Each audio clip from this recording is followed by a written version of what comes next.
සන්ධ්‍යාවක් අපි සූදානම් වෙන්නේ සෙනසුරාදා දිනයේ හැමදේම රාත්‍රී 7 සිට 9 දක්වා ඔබට ඔබේ ජීවිතයට ගෞරවයක් එක් කරන්නට ඒ වගේම ජීවිතයේ අර්බෝධය කරා යන්නට ප්‍රඥාව වැඩි දියුණු කරගන්නට මාර්ගය කියා දෙන සෙනසුරාදා සිට්නෙත් අසපුව වැඩසටහන ආරම්භ කරන්නට අදත් අපි ගෞරව නමස්කාර පූර්වකව සෙනසුරාදා සිට්නෙත් අසපුවට ආරාධනා කළේ සුපුරුදු විදිහටම උඩුගම්පල හින්දිමහර ගම්පහ බවුන් පැලැස්ස නිර්මාතෘ අපි ජාතික බලවේගයේ විධායක ලේකම් පූජනීය වල්පොළ ගෞතම ස්වාමීන්ද්‍රයන්න් වහන්සේට ඔබට මතකයි පසුගිය සති කිහිපය තුළදීම අපි බුදුරජාණන් වහන්සේ නමකට සුවිශේෂ වන්නා වූ බුදු කෙනෙකුට සුවිශේෂ වන්නා වූ ෂඩ් අසාධාරණ ඥාන පිළිබඳව දේශනා මාලාවක් ඔබට සමීප කළේ.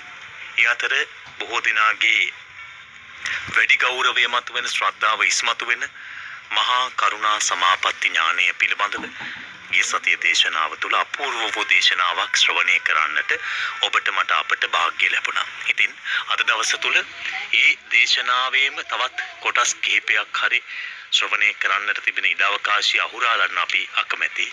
අපේ ගෞරවනීය දේශකයන්න් වහන්සේ බොහොම ශ්‍රද්ධාවෙන් ඒ සඳහායි අද දවසේ සිට්නෙත් අසපුවේ මේ පළමු පැය ධර්මානුශාසනාව තුළ බලාපොරොත්තු වෙන්නේ. ඒ නිසා ශ්‍රද්ධාව උපදවාගත්තු ඔබ මේ ශ්‍රද්ධා සිත පෙරදරි කරගෙන බුදුරජාණන් වහන්සේ අපේ ජීවිතය තුළ අපේ ශාස්ත්‍රෝන් වහන්සේ උන්වහන්සේ කෙරෙහි මගේ හිතේ තිබෙන ශ්‍රද්ධාව මේ දේශනාව අනුසාරයෙන් තවත් වැඩි වර්ධනය වේවා. ඒ ශ්‍රද්ධාව මතින් බුදුරජාණන් වහන්සේ කෙරෙහි පැහැදුණු හිතෙන් උන්වහන්සේගේ ඒ උතුම් වූ ශ්‍රී මුඛයෙන් දේශනා කොට වදාළ සුවාසූ දහසක් ධර්මස්කන්ධයෙන් අද දවස තුලදීත් ධර්ම කොටාශයක් අපි ශ්‍රවණය කරන්නේ. ඒ උතුම් ධර්මයේ මගේ ජීවිතයේ ආලෝකය ගෙන දෙන ප්‍රදීපයක් බඳු වේවා. ඒ උතුම් වූ ප්‍රදීපය හිතේ සැනසුම උදා කරන දේශනාවක් බවටම පත් වේවා කියලා හැඟීම ඔබේ හිතේ ඇති වෙනවා. පින්තුන් දැන් අපි ඉදිරියට එන්නේ වැසිසාර මාසය. මෙවර වැසිසල්ලු පූජා කරලා වස් ආරාධනා කරන්නට නෙත් රේඩියෝව හැමදේම වගේම මේ පාරත් සූදානම් වෙමින් සිටින්නේ. හැබැයි තාම අපට හරියටම දිනේ කියන්න බෑ. මොකද බොහෝ විට නිකිනිපුර පසළොස්වක පොහෝ දවසේ තමයි මෙවර පෙරවස් සමාදන් වීම සිදු කරන්නට දැනට තිබෙන මේ කතිකාවතත් එක්ක මහානායක හාමුදුරන් වහන්සේලාගේ ප්‍රකාශයන්ට අනුව දින නියමව තිබෙන්නේ. අපි ඉදිරියේදී ඔබට මේ පිළිබඳව දැනුවත් කරන්නම්. මෙවර net කටින මහා පින්කම වෙනුවෙන් ප්‍රතිසල්ලු පූජා කරලා වස් ආරාධනා කරන පින්කමට ඔබත් සූදානම් වෙන්න. මෙවර අප ස්ථාන දෙකක් තෝරාගෙන යුතුම් කටයුත්තට යොමු වෙන්නට බලාපොරොත්තු වෙනවා. ඒ බුදුරජාණන් වහන්සේගේ උතුම් වූ වාම යටි දළදා වහන්සේ උතුම් වූ මහනුවර දළදා මාලිගාවේ වැඩ සිටිනා වූ දළදා වහන්සේ මොහොතක් හෝ සමාපත්තියෙන් වැඩ සිටි දෙවනගල පුදබිම තමයි අපි තෝරාගෙන තිබෙන්නේ. ඊට අමතරව අපට කටින මහා පින්කම තවත් අපූර්ව වූ පින්කමක් ලෙසින් දඹාන ආදිවාසී ගම්මාන තුල අපි පසුගිය කාලයේදී නෙල්ලිගල ජාත්‍යන්තර බෞද්ධ මධ්‍යස්ථානාධිපති හාමුදුරන් වහන්සේ ඇතුළු මාස්ටර් ගයිඩ් ආයතනයේ දායකත්වයේ ඇතුව ඉදි කරන්නට යෙදුණු ඒ උතුම් වූ චෛත්‍යරාජයන් වහන්සේ පසුබිම් කරගෙන ඒ භූමියේ වස් ආරාධනා කරලා වැසිසලු පූජා කරලා කටින මහා පින්කමක් වෙනුවෙන් සූදානම් වෙනවා. ඉතින් මේ පින්කම් දෙකම මෙවර ඔබේ ජීවිතයට වැසිසාර මාසය තුල වස් කාලය තුලදී එකතු කරන්නට අපේක්ෂාවෙන් ඉන්න මොහොතක අපි මේ සඳහා හිතේ සූදානම ඇති කරගෙන අද සිට්නෙත් අසපුවේ ධර්මානුශාසනාව වෙතට යොමු වෙන්නටයි සූදානම් වෙන්නේ. පූජනීය වන්දනීය වල්පොළ ගෞතම ස්වාමීන් වහන්සේට ගෞරව නමස්කාර පූර්වකව ආරාධනා කරනවා සිට්නෙත් අසපුව ධර්මානුශාසනාව පැවැත්වීම සඳහා. අවසරයි ස්වාමීන් වහන්සේ. සාදු සාදු සාදු. समन्त चक्रवालेषु अत्रा गच्छन्तु देवता सद्धम्मं मुनिराजस्स सुनन्तु सग्गमुक्कदं धम्मश्रवण कालो अयं भदन्ता धम्मश्रवण कालो अयं भदन्ता धम्मश्रवण कालो अयं भदन्ता नमो तस्स भगवतो अरहतो सम्मा संबुद्धस्स नमो तस्स भगवतो अरहतो सम्मा संबुद्धस्स නමෝ තස්ස භගවතෝ අරහතෝ සම්මා සම්බුද්දස්ස සාදු සාදු සාදු. ගරුතර මහා සංඝරත්නයන් අවසරයි ශ්‍රද්ධාවන්ත පින්වත්නි, අද දවසේදී අපි කවුරුත් මේ වෙලාවේ සෙනසුරාදා සිත්නෙත් අසපුවට ඊටාම ශ්‍රද්ධාවෙන් ගෞරවයෙන් සහභාගී වෙන මොහොත. අපිත් පින්වත්නි හැම සෙනසුරාදම ඔබට මේ සිත්නෙත් අසපුව උතුම් ධර්මානුශාසනය කියා දෙන්නේ හරිම ප්‍රබෝධමත් සිතකින්. කල්යාණ මිත්‍ර සහ සම්බන්ධ මේ ලෝකේ නොඑක් අයුරින් අපිට ලැබෙනවා. ඉතින් ඒ ලැබෙන කල්යාණ මිත්‍ර අතරේ net FM නාලිකාවත් අපේ ජීවිතයට ලැබිච්ච සුවිශේෂ කල්යාණ මිත්‍රත්වයක්. net ආයතනයේ අධිපතිතුමන්ගේ සිට සියලු දෙනාම, ප්‍රධාන විධායක නිලධාරීතුමන්, ඒ වගේම ආගමික අංශයේ සියලු දෙනාම net අහන කවුරුත් සලකන්නේ කල්යාණ මිත්‍රයන් වශයෙන්. ඉතින් පින්වත්නි, මේ වගේ දවසක අපිට බුදුරජාණන් වහන්සේගේ ධර්මය අහන්න එකට එකතු වෙලා විහාරස්ථානයකට හරි පන්සලක බැරි නම් සමහර ලාවට ගමේ ශාලාවක හෝ කොතන හරි කාර්යාලයක අමාත්‍යාංශයක විවිධ තැන්වල එකතු වෙලා මිනිස්සු ධර්මය අහනවා සාමාන්‍යයෙන්.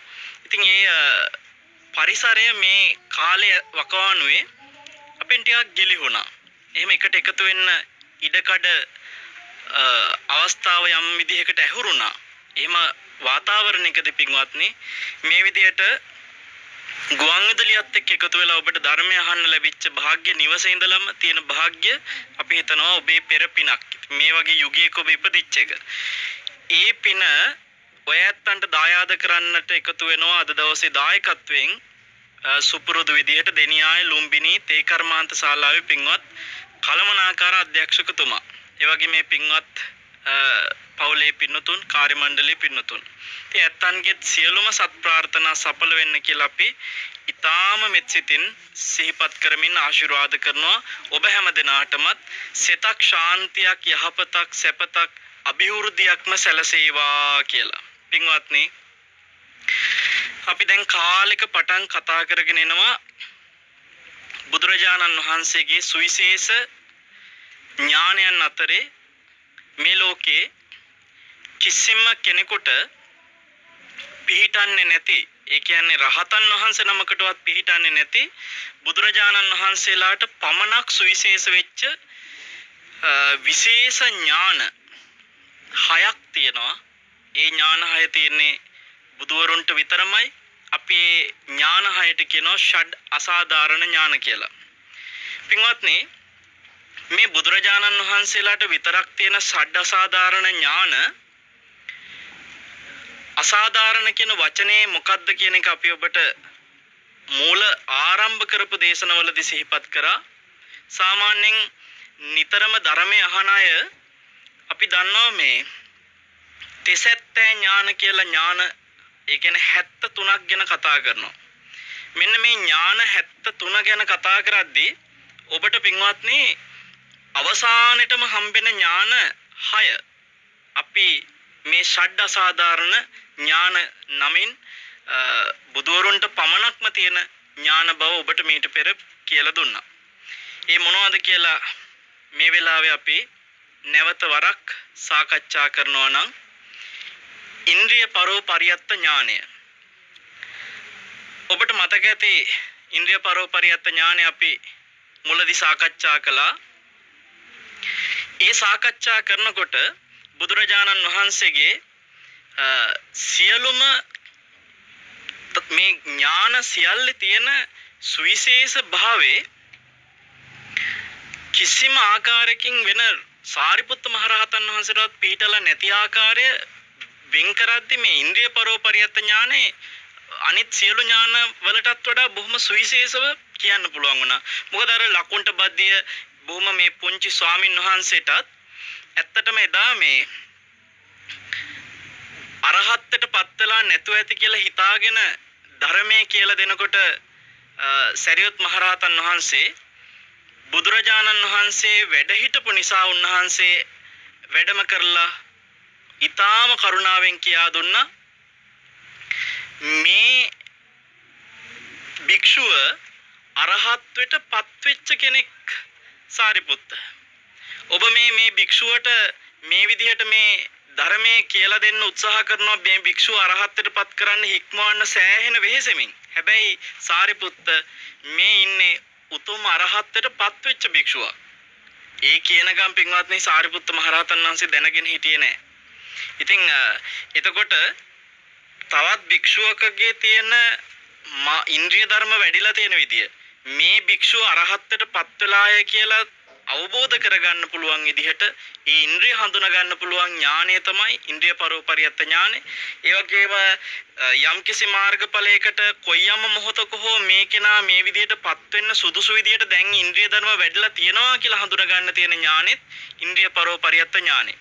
එතකොට පින්වත්නි මේ ඉන්ද්‍රිය පරෝපරියත්ත ඥානේ බුදුරජාණන් වහන්සේලාට විතරක්ම තියෙන නිසා මම ඔබට කියනවා ඔබ කාටවත් අහු වෙන්න එපා මේ ෂඩ්අසාධාරණ ඥානවල ඉන්ද්‍රිය පරෝපරියත්ත ඥාණයෙන් පමණක් බුදවරු හඳුනා ගන්න ස්වභාවය ඇතැම් අය අද Tamanටත් නිකන් තියන්නේ නැහැ කතා කරන අවස්ථාව අපිට පේනවා. ඒ කියන්නේ ඔබ දැකලා ඇති සමහරු කියනවා යම් කිසි විදිහක භාවනාවක මොනවා හරි මේ ලක්ෂණයක් ගැන කියනකොට තමන් භාවනා කරගෙන යනකොට ඒකෙදි තමන්ට දැනෙච්ච මොනවා හරි ලක්ෂණයක් සමහර ලාවට මේ භාවනා උගන්වන ගුරුවරයෙකුට කියනකොට ඇතැම් ගුරුවරු සූදානමින් ඉන්නවා මේ ඔය ඇවිල්ලා ඔබ දැන් සෝතාපන්න ඵලයට පත් වෙලා ඉන්නේ. ඔන්න දැන් ඔබ මේ අනාගාමී ඵලයට පත් වෙලා. මෙන්න මේ විදිහට පින්වත්නි මාර්ගඵල දෙන්න පුරුදු වෙච්ච ගුරුවරු ඔයත් දැකලා ඇති. වර්තමානයේ සමහරලාට ඇහිලා ඇති. සමහරලාට ඔබට එහෙම අත්දැකීමුත් ඇති. එහෙම අත්දැකීම් තියෙන සමහරු අපිට මුණ ගැහිලා තියෙනවා. ඒ කියන්නේ අපිට මුණ ගැහිලා තියෙනවා කියලා කියන්නේ ගුරුවරු මාර්ගඵල දීලා අද පුදුම මාන්නෙන් මාර්ගඵලයක් ඉන්නවයි කියලා හිතාගෙන සමහරලාවට ස්වාමින්වහන්සේලාටත් ගරහා කරමින් යන හරීම කුහක විදිහට අර සාමාන්‍ය සමාජීය ණයටත් වඩා කුහක ගති ලක්ෂණ තියෙන පෘතජන පිරිස මගඵල ලැබුවාය කියලා රැවටිලා ඉන්න අවස්ථා පේනවා. එතකොට එතෙන්දී අපිට තේරෙනවා වෙලා තියෙන්නේ මොකද්ද? ඉන්ද්‍රිය පරෝපරියත්ත ඥාණයෙන් කරන්න පුළුවන් දේ බුදුරුන්ට විතරක් කරන්න පුළුවන් දේ ෂඩ්අසාධාරණ ඥානවල පළවෙනි ඥාණයෙන් කරන්න පුළුවන් දේ මේ ඉන්න මේ පෘතජන භාවනා උගන්වන්න හදන ගුරුවරු කරන්න ගිහිල්ලා මිනිස්සුන්ව රවට්ටලා සමහර මිනිස්සුන්ව නොමග යවනවා. ඒකෙදි පින්වත්නි මම දකින ලොකුම හානිය තමයි ඇතැම් විට ඔබ හිතන්න කවුරු හරි කෙනෙක් සෝතාපන්න නොවි දැන් මම මේ වෙනකොට සෝතාපන්නයි කියලා හිතාගත්තා කියමුකෝ. දැන් අර කෙනා කිව්ව එක අහලා ඔන්න දැන් හිතා ගන්නවා මම දැන් සෝතාපන්නයි කියලා. එතකොට පින්වත්නි දැන් මෙයා සෝතාපන්න වෙලා නැහැ ඇත්තටම. හැබැයි දැන් මේ කෙනෙක් කිව්ව හින්දා දැන් සෝතාපන්නයි කියලා ඔන්න දැන් ඒකට අහු වෙනවා. ඊට පස්සේ දැන් මෙයා හිතාගෙන ඉන්නේ දැන් සෝතාපන්නයි කියලා. දැන් වෙන්නේ මොකද්ද? එයාට සෝවාන් වීමට තාම කල යුතු දේ ඉතිරිව තියෙද්දි ඒ සඳහා සෝතාපන්න වීමට තව කල යුතු සීක ප්‍රතිපදාවක් තියෙද්දි ඒ සීක ප්‍රතිපදාවට හික්මෙන්න තියෙන වැඩපිළිවෙලට මෙයාට තියෙන උනන්දුව නැති වෙලා යනවා. මෙයාට තියෙන වීරිය නැති වෙලා යනවා. මෙයා ඒ වෙනුවෙන් අප්‍රමාදී වෙන්නේ නැතු වෙනවා. දැන් බලන්නකො හානිය කාටද උනේ කියලා. ඒ කියන්නේ හරියට මේක ඔබට තේරෙන්න කිව්වොත් උදාහරණයකට අපි කියමු කවුරු හරි කෙනෙක් ඔන්න යාපනයට යන්න කියලා හිතාගෙන යනවා. දැන් මෙයා යාපනයට යන්න කියලා හිතාගෙන යනකොට අපි හිතමුකෝ මේ ඊට කලින් තියෙන එක්ක මැදවච්චි අර ඉස්සර කිව්වනේ කිලිනොච්චි මැදවච්චි ඔය වගේ කතාව අපි එහෙමම නිකන් කියමුකෝ ඒ උදාහරණෙම අරගෙන දැන් අලිමංකඩ යන්න ඕන වෙච්ච මිනිස්සෙක් ඉන්නවා. මේ මිනිස්සයා ඉතින් පිටත් වෙලා එනකොට පාමංකඩ හරියදී කවුරු හරි කියනවා දැන් ඉන්නේ අලිමංකඩ කියලා. එතකොට දැන් තාම අලිමංකඩට ගිහිල්ලා නැහැ. අලිමංකඩට යන්න තව ගොඩාක් දුර තියෙනවා. යා යුතු බොහෝ මේ කාලයක් කැප කරන්න තව තියෙනවා යාට ඉතුරු වෙලා. දැන් අලිමංකඩට ගිහිල්ලා නැතුවම මේ මිනිස්සව කවුරු හරි රැවට්ටුවා නම් දැන් ඔබ මේ ඉන්නේ පාමංකඩ කියන්නේ නැතුව පාමංකඩ ඉද්දි කියනවා දැන් ඉන්නේ ඔබ අලිමංකඩ කියලා. දැන් මොකද වෙන්නේ? අර මිනිස්සයා ඔන්න පාමංකඩින් නවතිනවා. ඒ කියන්නේ මෙයාට තවදුරට අලිමංකඩට යන්න තියෙන ගමන මෙයා යන්නේ නැතුව නවතිනවා. දැන් මොකද උනේ?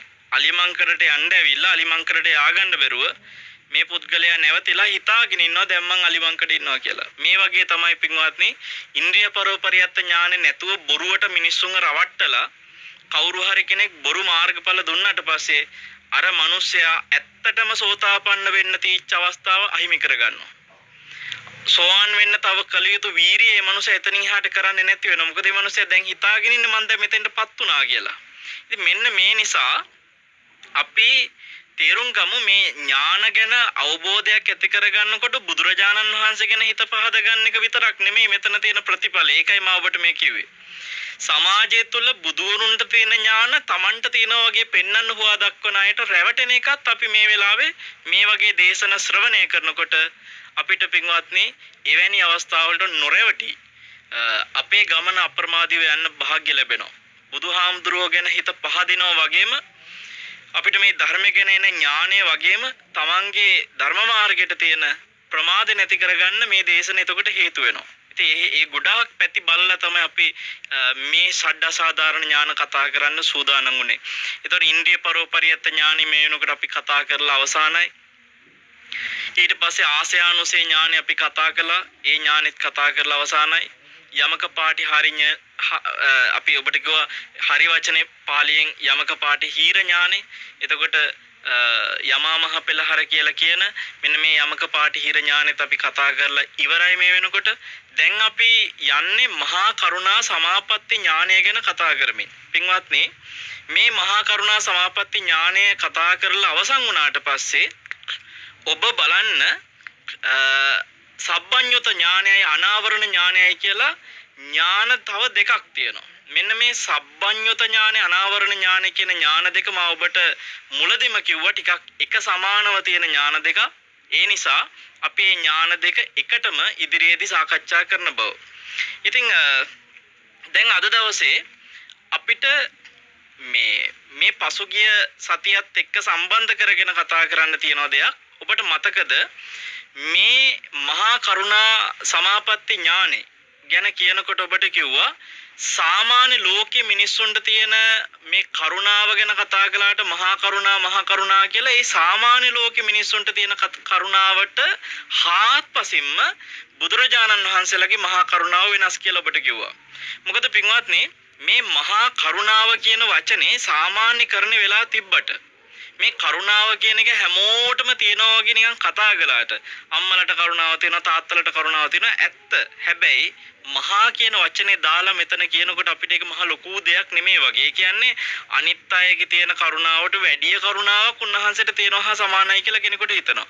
ඔබට මා පසුගිය සතියේ කියලා දුන්නා. ඒ සතියේ ශ්‍රවණය කරපු නැති කෙනෙක් ඉන්නවා නම් අහන්න අවශ්‍ය නිසා මේ වෙලාවේ ඔබට කියන්නේ පින්වත්නි බුදුරජාණන් වහන්සේලාගේ උතුම් මේ ඥානෙක තියෙන විශේෂත්වය තමයි දැන් මේ ඥානෙ තියෙන උන්වහන්සේට විතරනේ. අනිත් පැත්තෙන් උන්වහන්සේ තමයි මේ යුගය තුල මුලින්ම මේ ධර්ම අවබෝධයට පත්වෙච්ච උත්තමයා. උන්වහන්සේ මේ අවබෝධයට පත් වෙනකොට මේ මනුලොව කිසිවෙක් හිටියේ නැහැ. මේ දෙවියන් අතර කිසිවෙක් හිටියේ නැහැ. මේ ආර්ය සත්‍ය අවබෝධය පසක් කරපු. එතකොට ඒකට ලස්සන උපමාවක් කියනවා. මේ බිත්තර ටිකකින් එක පැටියෙක් ඉස්සෙල්ල එළියට එනවා බිඳගෙන. ඔබ දන්න සමහර සත්තුන්ගේ බිත්තර තියෙනවා ඒ බිත්තර ටික දාලා මව් පිටත් වෙනවා. ඒ කියන්නේ බිත්තර ටික බිඳගෙන එනකොට ඒ වෑයම ගන්න පැටිය විසින්. එහෙම බිත්තර තියෙනවා.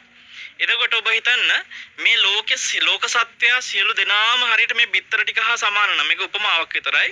ඒ බිත්තර ටික හා සමාන නම් සියලු බිත්තර අතරින් ඉස්සෙල්ලාම බිඳගෙන එළියට එන බිත්තරේ හා සමානයි කියනවා තථාගතයන් වහන්සේ.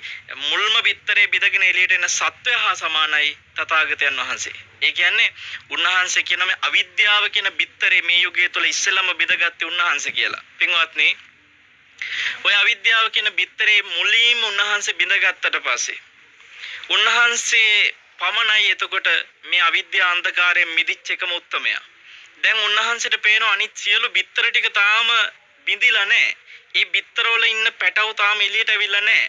එතකොට සාමාන්‍යයෙන් මේ බිත්තරේ බිඳගෙන එළියට ආපු තථාගතයන් වහන්සේ නමැති ඒ අවිද්‍යා බිත්තරේ බින්ද උත්තමයට තනියෙන් බිඳ ගන්න පුළුවන් වුණාට උන්වහන්සේට පේනවා අනිත් කිසිම බිත්තරයක ඉන්න කෙනෙකුට තනියෙන් මේ බිත්තර ටික බිඳ ගන්න බෑ. ඒක තමයි ස්වභාවය. දැන් කවුරු හරි පඬිතකමට හිතනවා නම් ඉතින් එහෙම වෙන්නේ කොහොමද? උන්වහන්සේට පුළුවන් නම් අපිටත් පුළුවන් කියලා. මේක උන්වහන්සේ කල්ප ගානක එකට හේතු සකස් කරගෙන ආපු නිසා ඒ නිසානේ බුදුරු කියලා කියන්නේ. එතකොට කාට හරි තනියෙන් පුළුවන් කියලා හිතනවා නම් දැන් ඔය ඇත්තෝ දන්නවා තනියෙන් බුදු වෙන්න තියා මේ වෙලාවේ මේ ජීවිතය තුළ ඇත්තන්ට රහත් වෙන්න කියලා කිව්වොත් බුදු වෙන එක පැත්තකින් තියලා රහත් වෙන්න කිව්වොත් ඔබ දන්නව කොච්චර අමාරුද? රහත් වීමත් පැත්තකින් තියලා අපි කියමුකෝ අනාගාමී වෙන්න කියන එක්ක සකදාගාමී වෙන්න කියනවා. ඒ මුකුත් ඕනේ මේ සෝතාපන්න වෙන්න කියලා කියනවා. අර ඒ කාලේ පුංචි ළමයි අවුරුදු 7 ළමෙක් පවා බුදුරජාණන් වහන්සේගේ අනුග්‍රහය ඇතුව අරහත්ත්වයටපත් වෙච්ච පුංචි ස්වාමීන් වහන්සේලාත් හිටියා. ඒ වගේම මේ විශාඛ වගේ පුංචි දරුවෝ සෝතාපන්නත් වුණා පොඩි කාලේ අවුරුදු 7 දී. ඒතර දැන් අපි අද අර බුද්ධත්වයේ අරහත්ත්වයේ මොකක්වත් නෙමෙයි අඩුම තරමේ ඔබට යෝජනා කරනවා සෝවාන් වෙලා පෙන්වන්න කියලා. එතකොට ඔබ දන්නවා සෝතාපන්න වෙනවා කියන එක උනත් පින්වත් කොච්චර අමාරු දෙයක්ද තනියෙන් කරගන්න. අපිට තනියෙන් නෙමෙයිනේ දැන් මේ අමාරු වෙලා තියෙන්නේ. අපිට ඒ වෙනුවෙන් කරන වීරියක ඇති කරගන්න තියෙන කොච්චර අපහසුයිද? අපිට ඒ වෙනුවෙන් තියෙන සමාධියක් ඇති කරගන්න කොච්චර අපහසුයිද? අපිට මේ ප්‍රඥා විදර්ශනා ප්‍රඥාව ඇති කරගන්න කොච්චර අපහසුද? එතකොට දැන් මේ ටික ඇති කරගන්න තියෙන්නේ තනියෙන් නෙමෙයිනේ. අපිට උන්වහන්සේ කළ යුතු සියලු දේ පෙන්වලා දීලා තියෙනවා. අවබෝධ කරගන්න ඕන දේ මොකද්ද කියලා උන්වහන්සේ පෙන්වලා දීලා තියෙනවා. හැබැයි උන්වහන්සේට කවුරුත් හිටියේ නැහැ අවබෝධ කළ යුතු ආර්ය සත්‍ය ගැන කියන්න. බුදුරජාණන් වහන්සේ මේ වෙනකොට අපිට ප්‍රහාණය කරන්න ඕන සියල්ල පෙන්වලා ඉවරයි. හැබැයි බුදුරජාණන් වහන්සේට කවුරුත් මෙන්න මේ දේ ප්‍රහාණය කළ යුතුයි කියලා ප්‍රහාණය කළ යුතු ආර්ය සත්‍ය ගැන කියලා දෙන්න කවුරුත් හිටියේ නැහැ. එතකොට පින්වත්නි සාක්ෂාත් කරන්න ඕන දේ උන්වහන්සේ අපිට කියලා දීලා තියෙනවා. ප්‍රගුණ කරන්න ඕන ටිකත් කියලා දීලා තියෙනවා. හැබැයි උන්වහන්සේට කවුරුවත් සාක්ෂාත් කළ යුතු ආර්ය සත්‍ය කියන්නේ හිටියෙත් නැහැ. ප්‍රගුණ කළ යුතු ආර්ය සත්‍ය කියන්නේ හිටියෙත් නැහැ. එතකොට බලන්න ඔබ හිතලා දැන් ඒ සියල්ල තනියෙන් කරගන්න ශක්තියක් තියෙන උත්තමයෙක් කියන්නේ මහා පුරුෂයෙක් නෙමෙයිද? ඒ මහා පුරුෂ ශක්තිය පින්වත්නි මේ ලෝකේ වෙන මොන පුරුෂයාටද තියෙන්නේ කියලා හිතන්නකෝ. එතකොට උන්වහන්සේ සියල්ලම කරගත්තේ තනියෙන් නම් එතෙන්ටපත් වෙන්න මේ ශ්‍රාවකයාට කළ යුතු සියලුම උපකාර කරලා දීලා. කොටින්ම පින්වත්නි මේ මාර්ගෙ පෙන්වලා දුන්න විතරක් නෙමෙයිනේ දැන් ඔබ හිතන්න මම ගත්තොත් මම භික්ෂුවක් වශයෙන් පැවිදි ජීවිතයේ තුල අපිට මේ දාන ටික අතටම ලැබෙන්න භාග්‍යතුන් වහන්සේ පහසුකම හදලා දීලා තියෙනෝනේ. පොරවන්න සිවුර ලැබෙන්න භාග්‍යතුන් වහන්සේ පහසුකම අතටම හදලා දීලා තියෙනෝනේ. වැඩ ඉන්න කුටි සෙනසුන් හදලා දෙන්න පහසුකම් භාග්‍යතුන් වහන්සේ විසින් අපිට හදලා දීලා තියෙනෝනේ. එතකොට ලෙඩක් දුකක් වුණත් ගිලම්පසක් ලබා ගන්න පහසුකම් ඔක්කොම බුදුරජාණන් වහන්සේ අපිට හදලා දීලා තියෙනෝනේ. ඒ කිසිවක් වෙනුවෙන් පින්වත්නි අපි රස්සාවක් කරන්න අවශ්‍ය නැතුව ඒ වෙනුවෙන් අපි කාලේ වැය කරලා මුදල් හොය ඒ පස්සේ දුවන්න අවශ්‍යතාවයක් නැතුව ඔබ හිතන්න මේ සියල්ලම භික්ෂුවක් වන මට මගේ බුදුරජාණන් වහන්සේ හදලා දීලා තියෙනවානේ. ඒ සියල්ලම උන්වහන්සේ හදලා දීලා මාර්ගෙත් කියලා දීලා ඔක්කොම කරලා දීලා වෙන මොනවද උන්වහන්සේ මං වෙනුවෙන් කරලා දෙන්න ඕනේ කියලා හිතන්නකෝ. ඔය සියල්ලම කරලා දීලා තියෙද්දි අපිට තවමත් පින්වත්නි මේ උතුම් මාර්ගඵල අවබෝධයටපත් වෙන්න තියෙන වීරිය අඩු නම් ඒ වෙනුවෙන් පැවැත්විය යුතු සිහිය පවත්වන්න අපි තාම ප්‍රමාද නම් මේ පැවිදි වෙලා වෙන වැඩවලට අපේ අවධානය යොමු කරගෙන අපි ජීවිතේ ගෙවන කාලෙත් ඔහි අපතේ ගෙවනවා නම් මේ සංසාරේ මරණයට දවසින් දවස ලං වෙවි බුදුරජාණන් වහන්සේ අපිට අරන් දුන්න සියලුම මේ පහසුකම් ටික බොහොම ඉක්මනින් අපිට මග හැරිලා යන්න තව තියෙන්නේ කොච්චර කාලයක්ද කියලා කියන්න බැරි නම් ඒ කියන්නේ මේ හුස්ම ටික කොයි මොහොතේද අවසන් වෙන්නේ බුදුරජාණන් වහන්සේ මට දුන්න සියලුම පහසුකම් ටික මට ඒ හුස්ම අවසන් වීමත් එක්ක අවසන් වෙනවනේ. දැන් ඔබ කල්පනා කරලා බලන්න මට තව ජීවත් වෙන්න තියෙන්නේ විනාඩි 5ක් නම් එහෙනම් පින්වත්නි බුදුරජාණන් වහන්සේ මට මාර්ගය කියා දීලා තියෙන මේ දුර්ලභ අවස්ථාව අවබෝධ කළ යුතු ප්‍රහාණය කළ යුතු සාක්ෂාත් කළ යුතු ප්‍රගුණ කළ යුතු මාර්ගයේ සියල්ල කියලා දුන්න මේ දුර්ලභ අවස්ථාව පින්වත්නි ඉතුරු වෙලා තියෙන එහෙනම් විනාඩි 5කට. ඇයි ඒක එහෙම කියන්නේ?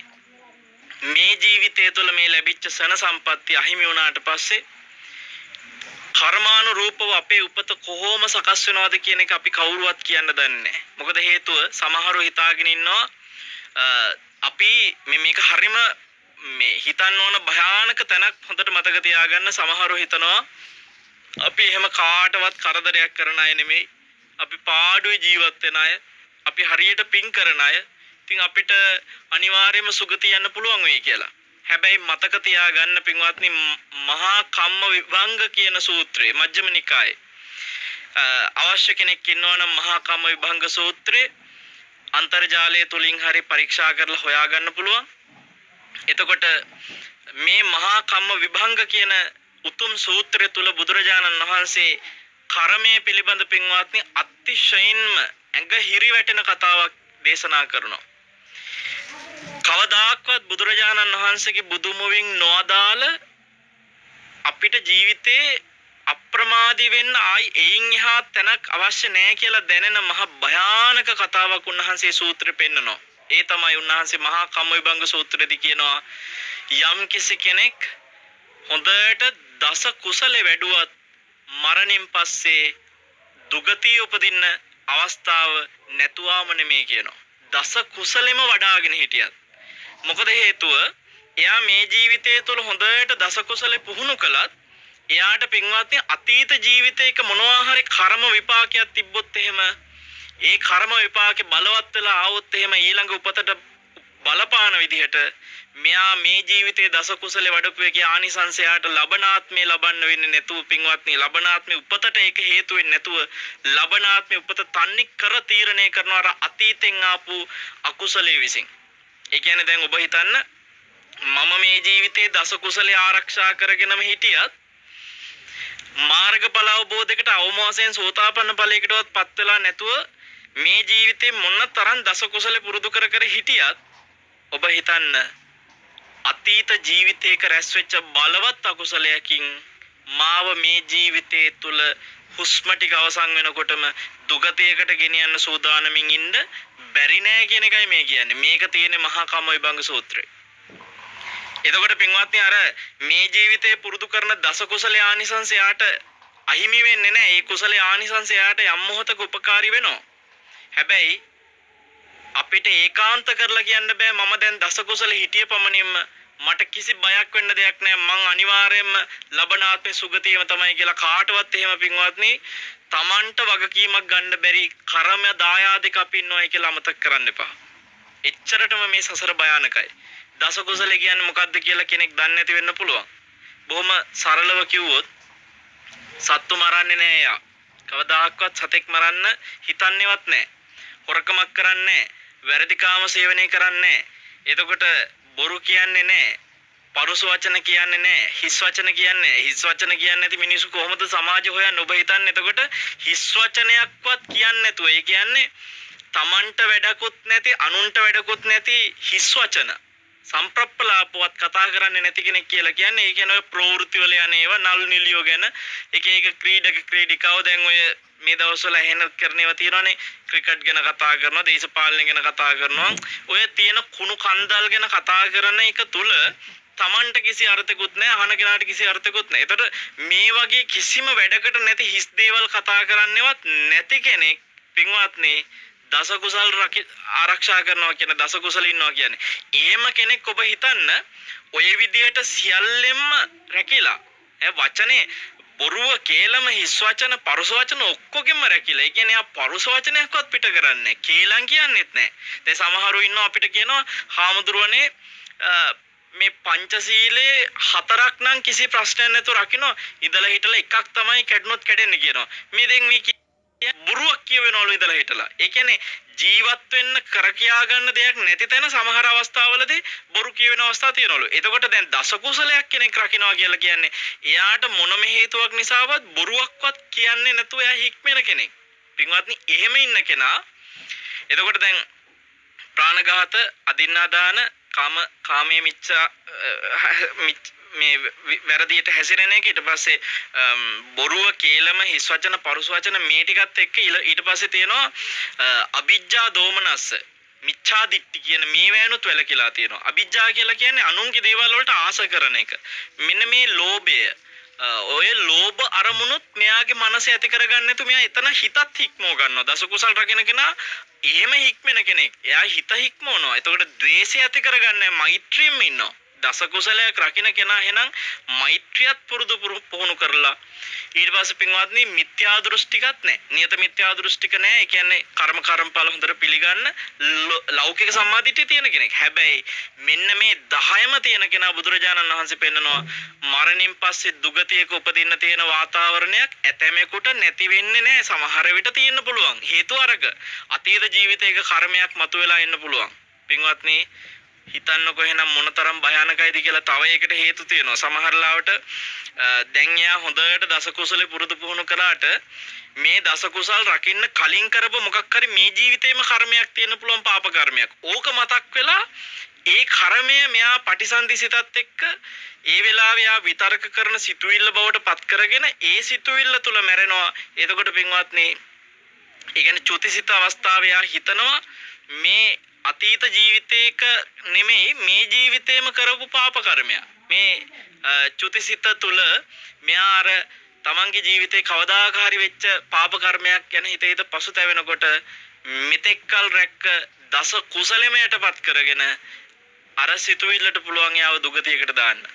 දැන් හිතන්නකෝ මල්ලිකා දේවී ඔය මරණාසන්න වෙන්න කලින් හරි පින්වන්ත ජීවිතයක් ගෙවපු කෙනෙක්නේ කොසල් රජතුමාගේ මල්ලිකා දේවී. ඇත්තටම එතුමිය ඔය මරණාසන්න මොහොතේ තමන්ගේ ජීවිතේ මතක් වෙලා ආව පරණ තුන්වෙනි ශික්ෂාපදේ බිදිච්ච සිද්ධිය.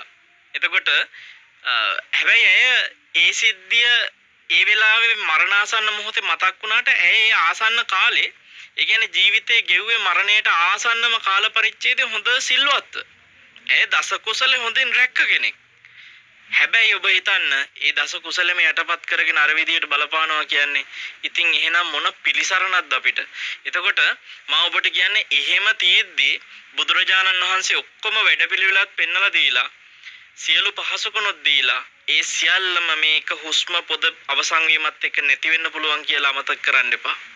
ඒකයි මං කිව්වේ බැරි වෙලා හරි එහෙම අතීත කර්මයක් හරි බලපාලා දුගතියක ගියොතින් ආයි මේ ධර්මයේ මුණ ගැහෙන්නේ කොයි කාලෙද කියන්න පුළුවන්ද අපිට. සමහරලාට වෙන්නේ මේකනේ. ඇතැම් දුගති ආත්ම වලට ගියාට පස්සේ එතනින් පැන ආපහු යන්නේ දුගති වලට. මොකද සුගතියේ ඉන්න මිනිස්සයාට සුගතිය රැක ගන්න බැරි නම් සුගතියේ ඉඳලත් මේ සුගතිය අහිමි කරගෙන දුගතියට යන අය වැඩි නම් එතකොට පින්වාදී දුගතිය ගිය කෙනෙක් කොහොමද සුගතියකට එන්න උත්සාහ කරන්නේ? එයා දුගතියෙන් දුගතියටම යන දේවල් දුගතියදි කරන්නේ. ඒ කියන්නේ දුගතියට ගියපු කෙනාට ධර්මයක් දන්නෙත් නැහැ, හොඳ නරක දන්නෙත් නැහැ. දුගතියේ ජීවත් වෙනකොට ඒ ඔහේ කන්නම් වාලේ කනවා, යන්නම් වාලේ යනවා, ඉන්නම් වාලේ ඉන්නවා. එතකොට ජීවත් වෙන ඒ රටාව තුළ එයා දන්නේ මේක කළොත් පව්, මේක කළොත් පින් කිසි දෙයක් දන්නේ. අන්තිමට පින්වාදී දුගතිය ජීවිතය තුළ බොහෝ අකුසල් රැස් කරගන්න පුළුවන්. ආයේ එතනින්ම පල්ලෙහාට වැටෙනවා. ඉතින් මෙහෙම තත්වයක් දකිනකොට බුදුරජාණන් වහන්සේට එන මහා කරුණාවේ ස්වභාවය තමයි උන්වහන්සේ පමණයි එතකොට ඒ වෙද්දී මේ තියෙන භයානක කර්මයේ බලවේගෙන් නිදහස් වෙච්ච එකම උත්තමයා. එතකොට උන්වහන්සේ දකිනවා මේ මිනිස් ලෝකයේ සියලුම මිනිස්සු උන්වහන්සේ ලැබපු පිළිසරණ තුල නැහැ. දැන් පින්වත්නි උන්වහන්සේට තියෙන ලොකු වගකීමක්. මේ ඉන්න සියලු මිනිස්සු, මේ ඉන්න සියලු දෙවියෝ, මේ සියලු සත්වයෝ තනියම මේ වැඩපිළිවෙල තුල අවබෝධ කරන්න තියා මම කියලා දෙන දෙයක්වත් කොහොම ග්‍රහණය කරගනීද?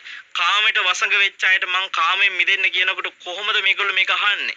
ඇලෙන්නම හිත පුරුදු කරපු අයට නොඇලීම ගැන කියනකොට මේගොල්ලෝ මේක අහයිද? ගැටෙන්න පුරුදු වෙච්ච අයට නොගැටීම ගැන කියනකොට මේගොල්ලෝ අහයිද? එවැනි අභියෝගයක් එක්ක උන්වහන්සේ මායාවේ බලපෑමුත් එක්ක සියලු ප්‍රශ්න අස්සේ පින්වත්නි තථාගතයන් වහන්සේට තිබුණ වගකීමක් තමන් වහන්සේගේ අතේ තන්නේ වගකීම තියෙන්නේ දැන් සියලුම සත්වයන්ට මේ ධර්මය කියලා දෙන්න. පින්වත්නි ඉනිසාම දෝ කියලා හිතනවා බුදුරජාණන් වහන්සේ ළඟ මුලින්ම එකතු වෙන ඒ සංඝ පිරිසට බුදුරජාණන් වහන්සේ දෙනමක් එකමග වඩින්න එපා. එක නමක් එකමග වඩිමින් මේ ලෝක සත්‍යයට හැකි තරම් මේ ධර්මය කියලා දෙන්න කියලා කිව්වේ. මේ ලෝකේ කාටත් මේ ධර්මයේ කොතනක හරි ඉන්නවා නම් ඇසේවා කියන සිතින් පින්වත්නි අපිත් හැම වෙලේම මේ ධර්මය කියලා දෙනකොට පුළුවන් තරම් මේ ධර්මය අහන පිරිසට ඒ අවස්ථාව වැඩි කරලා දෙන්න ප්‍රබෝධමත්ව ධර්මය අහන්න අවශ්‍ය පරිසරයේ සරලව කියලා දෙමින් මේ පුංචි දහම් කරුණක් හරි Tamange ඥාණයට ළඟා කරගන්න මේ ධර්මය කියලා දෙන්නේ. පින්වත්නි මේ වෙලාවේ ඔබට සජීවීව net fm නාලිකාවේ සිට සිදු කරන මේ උතුම් අනුශාසනාව මේ මෙදිරියේ ඉඳලා කරන දේශනේ සජීවීව දකින්න බික්කු ගෝතම කියලා නමින් තියෙනවා YouTube නාලිකාවක්. ඉතින් YouTube යන ධර්මය අහන ඕන කෙනෙකුට බික්කු ගෝතම කියන YouTube නාලිකාව පරීක්ෂා කරලා එහි මේ වෙලාවේ සජීවී විකාශය සිද්ධ වෙනවා. ඔබට ඉදිරියේ ඊළඟ පැයේ සාකච්ඡාවේදී සජීවීව ප්‍රශ්න අහන්නත් අවස්ථාවක් තියෙනවා. ඉතින් අපි මේ විදිහට මේ ලංකාවෙන් පිට ඉන්න අයට ධර්මයේ අහන්න අවස්ථාවකුත් මෙතනෙන් හදන්න හිතුවේම පින්වත්නි බුදුරජාණන් වහන්සේ දෙනමක් එකමග වඩින්න නැතුව එක නමක් එකමග වඩිමින් හෝ මේ ධර්මයේ කියන්න කියලා මේ ශ්‍රාවකයන්ට උනන්දු කළේ මේ ධර්මයේ ඇහෙන්නේ නැතිව කවුරු හරි කෙනෙක් මැරෙනවා නම් බුදුරජාණන් වහන්සේ ඒකට අකමැති වුණා. උන්වහන්සේට තිබුණා මේ මහා කරුණාව තුළ හැම කෙනාටම මේ ධර්මයේ ඇහෙවා කියන හිතක්. ඔබ හිතන්නකෝ එක නමක් විතරක් එක මගක වැඩලා ධර්මයේ කියන්න කියන එක ඇතුළෙම තියෙන මේ කරුණාවනේ කියන උන්වහන්සේ බලාපොරොත්තු වුණා. දෙනමක් එකට ගිහිල්ලා එක තැනක පිරිසකට ධර්මය ඇහෙනවට වැඩිය ඒ දෙනම වෙන් වෙලා මාර්ග දෙකක යනකොට ඒ මාර්ග දෙකක ඉන්න අයට මේ උතුම් සද්ධර්මය ඇහි කියන කරුණාව පින්වත්නි මේ බුදුරජාණන් වහන්සේගේ මහා කරුණාවට හේතු උන්වහන්සේ කරුණාව ඇති වෙන්න බලපාන උන්වහන්සේගේ බුදු නුවණ යම්කිසි විදිහකින් මේ සත්වයන්ව දකින ආකාර 94ක් අපි කතා කරන්නේ. ඒ 94න් දෙකක් ඔබට පසුගිය සතියේදී කියලා දුන්නේ. ආදිත්ත මේ ගිනිගෙන දැවෙන ලෝක සත්‍යයේ ස්වභාවය ගැන අපි පෙන්වුවා. රාග නිසා ගිනිගෙන දැවෙන ලෝක සත්‍ය, ද්වේෂ නිසා ගිනිගෙන දැවෙන, මෝහ නිසා ගිනිගෙන දැවෙන.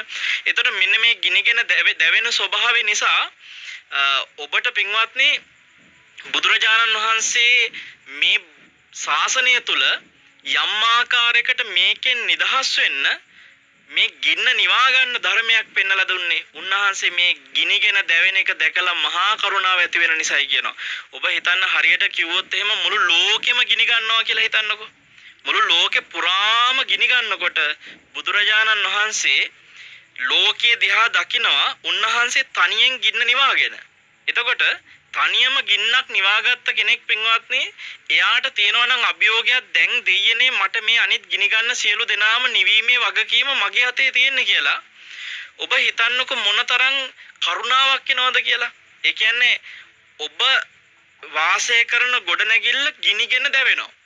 දැන් මේ මුළු ගොඩනැගිල්ලෙම තනියෙන් පැනගෙන මෙතනින් බේරුනේ එකම කෙනා ඔබ විතරයි කියලා හිතන්න. මේ ගින්නෙන් බේරුනේ ඔබ විතරයි. දැන් අනිත් සියලු දෙනාම බේර ගන්න මේ වෙලාවේ අවස්ථාව තියෙන ඔබේ අතේ කියලා හිතන්නකො පින්වත්නි. එතකොට ඔබට තනියම මේ කාර්යය කරන්නත් සිද්ධ වෙනවා. ඔබට මෙතන හැමෝම බේර ගන්නත් බැරි වෙයි. හැබැයි ඔබ උත්සාහ කරනවා නේද පුළුවන් උපරිම පිරිසක් කොහොම හරි මේකෙන් බේර ගන්න ඕනේ කියලා. පින්වත්නි මේ බුදුරජාණන් වහන්සේ රාග ගින්න ඇවිලෙන ඒ ද්වේෂ ගින්න ඇවිලෙන ඒ මෝහ ගින්න තනියෙන් නිවාගෙන මේ ලෝක සත්වයා දිහා බලනකොට පින්වත්නි උන්වහන්සේ දකින්න ඇති මේ ලෝකේ සියලු මිනිස්සු ගිනි ගන්නවා. සියලු දෙවියෝ ගිනි ගන්නවා. සියලු ලෝක සත්වයා ගිනි ගන්නවා. මේ කියන්නේ නිරේ ගින්න නෙමෙයි. හැම ලෝකෙම රාග ගින්න. හැම ලෝකෙම තියෙන මේ ද්වේෂ ගින්න. මේ ගින්නෙන් දැවෙනවා දකින්නකොට කොටින්ම පින්වත්නි බ්‍රහ්ම ලෝකේ බ්‍රහ්මියෝ පවා කාම ගින්නෙන් දැවුන් නැති වුණාට ඔවුන්ටත් රූප රාග අරූප රාග කියන රාග තියෙනවා. ඒ නිසා ඔවුනුත් යම්කිසි විදිහක රාග ගින්නකින් දැවෙනවා. මේ හැම විදිහෙම බැලුවට පස්සේ බුදුරජාණන් වහන්සේට ගින්නෙන් දැවෙන එක ගැන ලෝක සත්වයා දිහා බලනකොට අනේ මේ මුළු ලෝක සත්වයාම මොනතරම් දැවෙනවද ගිනි ගන්නවද කියලා දකිනකොට උන්වහන්සේට ඇතිවෙච්ච මහා කරුණාව ගැන අපි ගිය සතියේ කතා කළා. පින්වත්නි ඒ වගේම උයුත්තෝ මේ ලෝක සත්වයා හැමතිස්සෙම ජීවත් වෙන්න කරන උත්සාහය උන්වහන්සේ දකිනකොට මේ වෑයම් කරන විදිහ දකිනකොට උන්වහන්සේට ඇති වෙන කරුණාව ගැන අපි කතා කළා. ඉතින් අද අපි මේ වෙලාවේ ඔබට මේ මෙතෙන්ට එකතු වෙනකොට මේ අනුශාසනාව තුළ අපි පෙන්වලා දෙන මේ මහා කරුණාවේ වෙනස ගැනයි මෙච්චරලා මේ පෙන්වලා දුන්නේ. එතකොට මේ මහා කරුණාවේ අද අපි කතා කරන මේ 94න් 3 වෙනි එකයි 4 වෙනි එකයි කෙටියෙන් පයාතෝ ලෝක සන්නිවාසෝති. මේ ලෝක සත්වයා පයාතෝ ඒ කියන්නේ පින්වත්නි මරණය කරා යනවා. පයාතෝ කියලා කියන මෙන්න මේ ලෝක සත්වයා මරණය කරා යන විදිහ දකිනකොට තථාගතයන් වහන්සේට මොකද වෙන්නේ? පස්සන්තානං බුද්ධානං භගවන්තානං සත්තේසු මහා කරුණා ඔක්කමති. උන්වහන්සේගේ මහා කරුණාව මේ සමස්ත ලෝක සත්වයා ගැනම බැස ගන්නවා පින්වත්නි. මොකද උන්වහන්සේ මේ මරණය කරා යන සියලු දෙනා දකිනකොට උන්වහන්සේ තුළ ඇති වෙන කරුණාව. දැන් ඔබ හිතන්න රෝහලක කවුරු හරි අසාධ්‍ය වෙච්ච ලෙඩෙක් අපිට S2කට දකින්න ලැබෙනවා. දැන් මේ අසාධ්‍ය වෙච්ච ලෙඩා අපේ ඇස් ඉස්සරහම හුස්ම අදිනවා අමාරුවෙන් මිය යන්න ඔන්න මෙන්න. දැන් මේ කෙනා පුදුම පීඩාවක් විඳලා පින්වත්නි බොහොම වෙහෙසකර විදිහට කෑක් ගහලා ලතෝනි දීලා අමාරුවෙන් ජීවිතේ ගැට ගහ ගන්න දරන උත්සාහය අසාර්ථක වෙලා මෙයාගේ හුස්ම ටික යනවා කියලා ඔබ හිතන්නකෝ. එතකොට පින්වත්නි අර රෝහලක ඒ වගේ අසනීප වෙච්ච ලෙඩෙක් අමාරුවෙන් දඟලලා හුස්ම අවසන් වෙනකොට ඒ අන්තිම හුස්ම ටික වාතාලයට හෙලනකොට පින්වත්නි ඔබ කියන්න තමන්ගේ ඥාතියෙක් නොවුනත් ඒ මිනිස්සයා දකින්නකොට පොඩි හරි කරුණාවක් ඔබේ හිතේ ඇති වෙනවද නැද්ද? ඔබ හිතන්න මේ මරණය කරා යනකොට ඒ ඇති වෙන කරුණාව සතෙක් වුණත් එහෙමයි. එතකොට මේ එක එක්කෙනා අතර දැන් අපිට තියෙන සාපේක්ෂවනේ දැන් බලන්න සමහරලාවට තමන්ගේ ගෙදර ආදරෙන් හදපු බල්ලා මරණයට ආසන්න වෙලා මැරෙන්න යනකොට ඔන්න එක විදියක්. හැබැයි ගෙදරට ආපු සර්පයාට ඔන්න පොල්ලෙන් ගහලා සර්පයා මැරෙන්න යනකොට තව විදියක්. එතන සර්පයා මැරිලා නැත්තම් මැරිලා නෑ ආයි ගහන්න කියලා සමහරලාට ගහනවා. ඒ කියන්නේ තාම මැරිලා නෑ කියලා දකිනකොට තව පැති වලින් ඇනලා කොහොම හරි මරන්න බලනවා. හැබැයි තමන්ගේ ගෙදර හදන සතා එහෙම නෙමෙයි. එතකොට දැන් ගොඩාක් අය මාත් එක්ක කියලා තියෙනවා සායනාංශ මට හරි ආසයි මේ සතෙක් හදන්න බල්ලෙක් හදන්න ඒත් මේ උපාදානයට මම බයයි කියනවා. ඒ ඇති වෙන සිතුවිල්ලම එක අතකට ධර්මයේ තුල හොඳ වැඩිච්ච යම් මට්ටමකට හරි වැඩිච්ච සිතක්. මොකද හේතුව පින්වත්නි සතෙක් කෙරෙහි තියෙන උපාදානය ඒ සතා බොහොම කියන්නේ බල්ලෙක් වගේ සතෙක්ගේ තියෙන අඩු ආයුෂයක්නේ. ඒ අඩු ආයුෂය ගෙවල ඒ සතා මැරෙනකොට ඔබට ඒ දිහා බලාගෙන ඉන්න බැරුව ඔබට දුක හිතෙනවනේ පින්වත්නි. හැබැයි ඒ දුක අපිට අපේ හිතේ අකමැත්ත තියෙන අපිට හිතට නිකන් මේ තරහක් වගේ තියෙන සතෙක් මැරෙනකොට ඕක එන්නේ නැහනේ. ඔබ හිතන්න පින්වත්නි බුදුරජාණන් වහන්සේ සමස්ත මේ මුළු ලෝක සත්වයා ගැනම මරණය කරා යන ආකාරය දකිනකොට උන්වහන්සේගේ ඇති වෙන්නේ මහා කරුණාව. මේ වචනයකින් අපි කොහොම කියන්නද? අපිට කොහෙ දැනෙන්නද? අපිට තියා පින්වත්නි සාමාන්‍යයෙන් රහතන් වහන්සේට නමකට නෙමෙයි සාරිපුත්ත මහරහතන් වහන්සේ කියලා කියන ප්‍රඥාවෙන් අගතැම්පත් වෙච්ච උත්තමයාටවත් හිතට දැනෙන්නේ නැහැ පින්වත්නි. ගෝචර වෙන්නේ නැහැ මේ බුදුරජාණන් වහන්සේගේ ඇති වෙන කරුණාව මේ ලෝක සත්‍යය මරණය කරා යන විදිහ දකිනකොට. දැන් ඒකදී හිතන්න එක දෙයක් මෙහෙම අපිට සාමාන්‍යයෙන් ඇතැම් අවස්ථාවලදී හිතෙනවා නේද හරි ඉක්මනට වෙලාව යනවා කියලා. දැන් සමහර වෙලාවල් වලදී හිතනවා බලන් ඉද්දි වෙලාව ගියා කියලා. තවත් වෙලාවකට හිතනවා වෙලාව යන්නේ නැද්ද කියලා. ওই අවස්ථා දෙකටම අපි වොන්තරම් මොන දෙනවා. එතකොට දැන් මෙහෙම වෙන්නේ මේ කාලය එක එක වෙලාවට එක එක විදියට වෙනස් වෙනව නෙමෙයිනේ. කාලය යන්නේ එකම ආකාරයට තමයි. හැබැයි අපේ හිතට ඒක දැනෙන්නේ ඇයි අර විදියට? වෙලාවකට හිතනවා මේ වෙලාව යන්නේ නැද්ද අප්පා. එතකොට ඇයි මෙහෙම හිතෙන්නේ? ඒක අපි ඒ කරන වැඩෙත් එක්ක කරන වැඩේට යොමු කරලා තියෙන හිතේ තියෙන ස්වභාවය, ඒ අදාළ ක්‍රියාවත් එක්ක තියෙන ස්වභාවය, ඒකට තියෙන ඡන්දේ, ඒ හැම දෙයක්ම බලපාන උතෙන්ට. ඒක වෙනම ගැඹුරින් විස්තර කර ඉන්න කාලේ නෙවෙයි මම මේ වෙන දෙයක් කියන්නේ එතන. ඒ කියන්නේ පින්වත්නි සමහර අවස්ථාවලදී ඔබ දන්නවද මේ ආයුෂත් සමහර කෙනෙකුට බලාගෙන ඉවර වෙනවා කියලා හිතනවා. තව සමහරව හිතනවා මේ සෑහෙන තව ආයුෂ අපිට තියෙනවා කියලා. තව ගොඩක් අපිට ජීවත් වෙන්න කාලෙ තියෙනවා කියලා හිතනවා. මෙන්න මේ දෙක ඔබ දකින්න ඇත්තටම අපිට තියෙන ආයුෂත් එක්ක දැන් සමහර සතෙක් ඉපදිලා දවසෙන් දෙකෙන් මැරෙනවා නම් අපිට ඒ සතාගේ අර ජීවත් වෙන රටාව බලන් ඉන්න තිබුණා නම් මේ සතා තරුණ වයසට එන හැටි මේ සතා වයසට යන හැටි සියල්ල බලාගෙන ඉන්න තිබ්බනම් අපිට පෙනේ මේක බලාගෙන ඉවර වෙච්ච විදිය කියලා. සමහර සතෙක් අපි හිතමුකෝ දැන් සුනකෙක් වුණත් අපිට සාමාන්‍ය ජීවිතය අර මිනිස්සුන්ට සාපේක්ෂව අඩු කාලයක්නේ. එතකොට ඒ සතා සමහර ලාවට පුංචි කාලේ, තරුණ කාලේ, මධ්‍යම කාලේ, වයෝවෘද්ධ කාලේ මේ සියල්ලම අපිට අවුරුදු කීපයක් ඇතුළේ දකින්න ලැබෙනවා. අවසානයේ බලමිය යනවා. එතකොට හැබැයි බල්ලටත් පින්වත්නි සාපේක්ෂව සාමාන්‍ය ටිකක් ආයුෂ ප්‍රමාණයක් සත්ත්ව ලෝකයේ අතරේ තියෙනවනේ. දැන් ඔහොමවත් නැති සත්තු කොච්චර ඉන්නවද? සමහරලාට දවස් කීපයකට ආයුෂ තියෙන සත්තු ඉන්නවා. මාස කීපයකට, සති කීපයකට ආයුෂ තියෙන සත්තු ඉන්නවා. දැන් ඔබ හිතන්න මිනිස්සුන්ගේ තියෙන ආයුෂ මිනිස්සුන්ට ඕක මහ ලොකුවට තේරෙන්නේ නැහැ.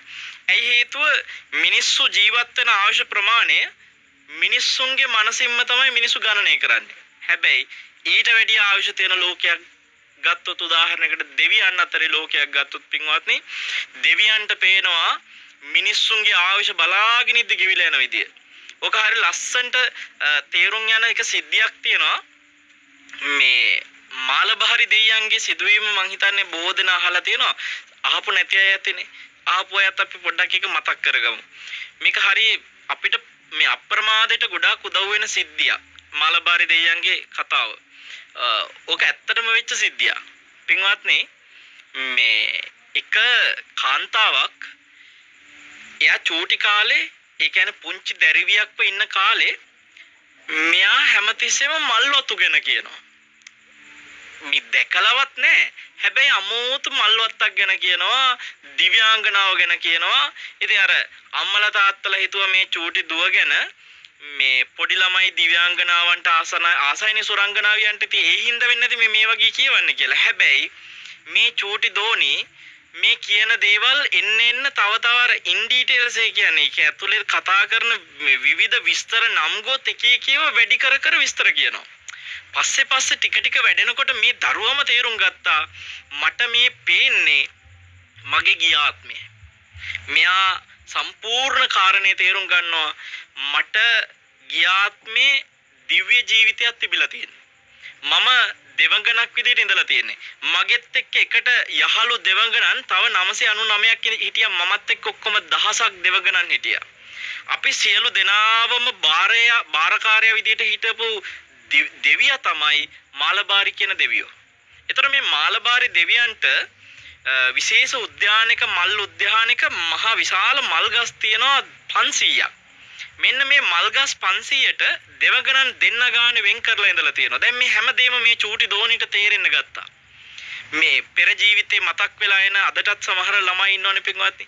ඒ වගේ සිද්ධියක් මේ දෝනිට සිද්ධ වුණේ. මෙයා දැන් ගිය ජීවිතේ මේ සිද්ධිය මතක් වෙවි එනකොට මෙයාට තේරුණා මම මල් කඩ ඉන්නකොට ගහයට මල් ඇහිඳ හිටපු කෙනා විතරක් ඉතුරුව මම ජීවිතේ අතහැරලා චුත වෙලා මේ මනුස්ස ලෝකෙ ඇවිල්ලා තියෙන්නේ කියලා. මෙයා ඊට පස්සේ ආදරය කරන්න ගත්ත අර ගිය ජීවිතේ තමන්ගේ ස්වාමි පුරුෂයා වෙච්ච දෙවියට මාළභාරි දෙවියන්ට තරුණ වයසට ආවා. ගෙදරින් විවාහ කරලා දෙන්න සූදානම් වුණා. මෙයා අක්කමැති වුණා. මොකද මෙයාට ඕනේ අර තමන්ගේ ගිය ජීවිතේ ස්වාමි පුරුෂයා.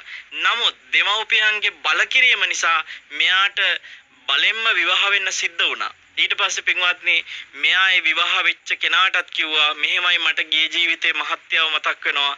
ඒ දෙවියා මට මතක් වෙනවා එයා ඕනේ කියලා. මහත්යා ප්‍රශ්නේ තේරුම් ගත්තා. නමුත් මෙයා ඉල්ලන්නේ මේ ලෝකේ පේන කෙනෙක් ගැන නෙමෙයි. ඒ නිසා මහත්යව ගෙච්චර ගණන් ගත්තේ නැහැ. ළමයිනුත් හැදුවා. ඔහොම යනකොට මෙයා දන් දෙද්දී හාමුදුරුවරු අහනවා දානේ පූජා කරලා ඉවරලා මේ පින ගැන කතා කරද්දී මොකද්ද මේ දානෙට පින් අනුමෝදන් කරන්න තියෙන අරමුණ කියලා. හැම තිස්සෙම මේ කාන්තාව කියන්නේ මට එකම අරමුණ තමයි මගේ ගිය ජීවිතේ ඒ දෙවියා ළඟට යන්න ඕනේ. ඕක තමයි මෙයාගේ දානේ තියෙච්ච එකම අරමුණ. මෙයා හොඳට සිල් රැක්කා. පින්වත්නි අවුරුදු 50 ගාණක් මේ ජීවිතය තුළ ජීවිතේ ගෙවලා මැරුණට පස්සේ මෙයා නැවතත් උපදිනවා අර මාළභාරි දෙවියෝ ළඟ. ඔබ දන්නවද බුදුරජාණන් වහන්සේ ළඟට ස්වාමීන් වහන්සේලා ඇවිල්ලා අහනවා ස්වාමීනි අර කාන්තාව හැමතිස්සෙම දානයක් දුන්නට පස්සේ ප්‍රාර්ථනා කර කර හිටියේ ගිය ජීවිතේ දෙවියා ළඟට යන්න. එහෙම ගියාද කියලා ඇහුවා මෙයා මැරුණාට පස්සේ. බුදුරජාණන් වහන්සේ වදාලා ගියා මහණෙනි. එතෙන්ද හරි ලස්සන දෙයක් වුණා මහණෙනි කියනවා. දැන් බුදුරජාණන් වහන්සේ තමයි සංඝයාට විස්තරය කියන්නේ. පින්වත්නි මොකද්ද මේ විස්තරේ? දැන් මේ දෙවඟන අර දිව්‍ය ලෝකෙන් චුත වෙලා මේ මනුස්ස ලෝකේ අවුරුදු 50 ගාණක් ජීවත් වුණානේ. 50 ගාණක් ජීවත් වෙලා මෙයා ආපහු දෙවියන් අතර ඉපදුනානේ. ඔය උපදිනකොට පින්වත්නි ඔබ දන්නවද? එයා අර මල් ටික කඩ හිටිය අතරේනේ චුත වුනේ. ඒ චුත වෙන වෙලාවේ කඩ හිටපු මල් ටික එකතු කරන ගමන් අර දිව්‍යාංගනාව ටික තාමත් ඒ කියන්නේ මේ මනුස්ස ලෝකේ අවුරුදු 50 ගාණක් ගිහිල්ලා ළමයිනුත් හදලා විවාහ වෙලා දන් දීලා මෙයා එහෙ යනකොට තාම අර කඩව මල් ටික එකතු කරනවා. ඒ කියන්නේ ඔබට තේරෙනවා ඇති මල් ටිකක් කඩන තැන චුත වෙච්ච කෙනා ඒ මල් ටික එකතු කරන අතරේ ආපහු ගිහිල්ලා එහෙ උපදිනකොට මනුස්ස ලෝකෙන් අවුරුදු 50 ගාණක් ගෙවුණා කියනකොට දෙවියන්ට පින්වත් මේ 50 ගාණ කියනකොට 50 ගාණක් කියන එක දැනෙන්නේවත් නැහනේ. එතකොට මාළබාරි දෙවියෝ මේ දෙවඟනව දකිනවා. දැක්ක ගමන් අහනවා ඔබ දැන් චුට්ටකට කලින් චුත වුණා නේද? දිව්‍ය ආයුෂ අවසන් වෙලා කියලා. ඇය කියනවා එහෙමයි ස්වාමීනි මගේ දිව්‍ය ආයුෂ අවසන් වෙලා මං චුත වුණා. මං ගිහිල්ලා මනුලව ඉපදුනා කිව්වා.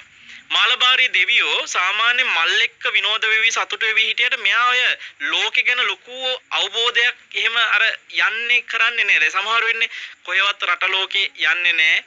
ගෙදරටම වෙලා ඉන්නවා ලෝකෙ සිද්ධ වෙන දේවල් හැම දන්නේ නැති. ආන් ඒ වගේ මාළබාරි දෙවියොත් මේ මනුස්ස ලෝකයේ ආවිෂ වගේ ලොකු වැටහීමක් තිබුණේ නැහැ. මාළබාරි දෙවියෝ අහනවා ඉතින් ඔයා මනුස්ස ලෝකෙට ගිය ගමන්ම ආපහු ආවේයි කියලා.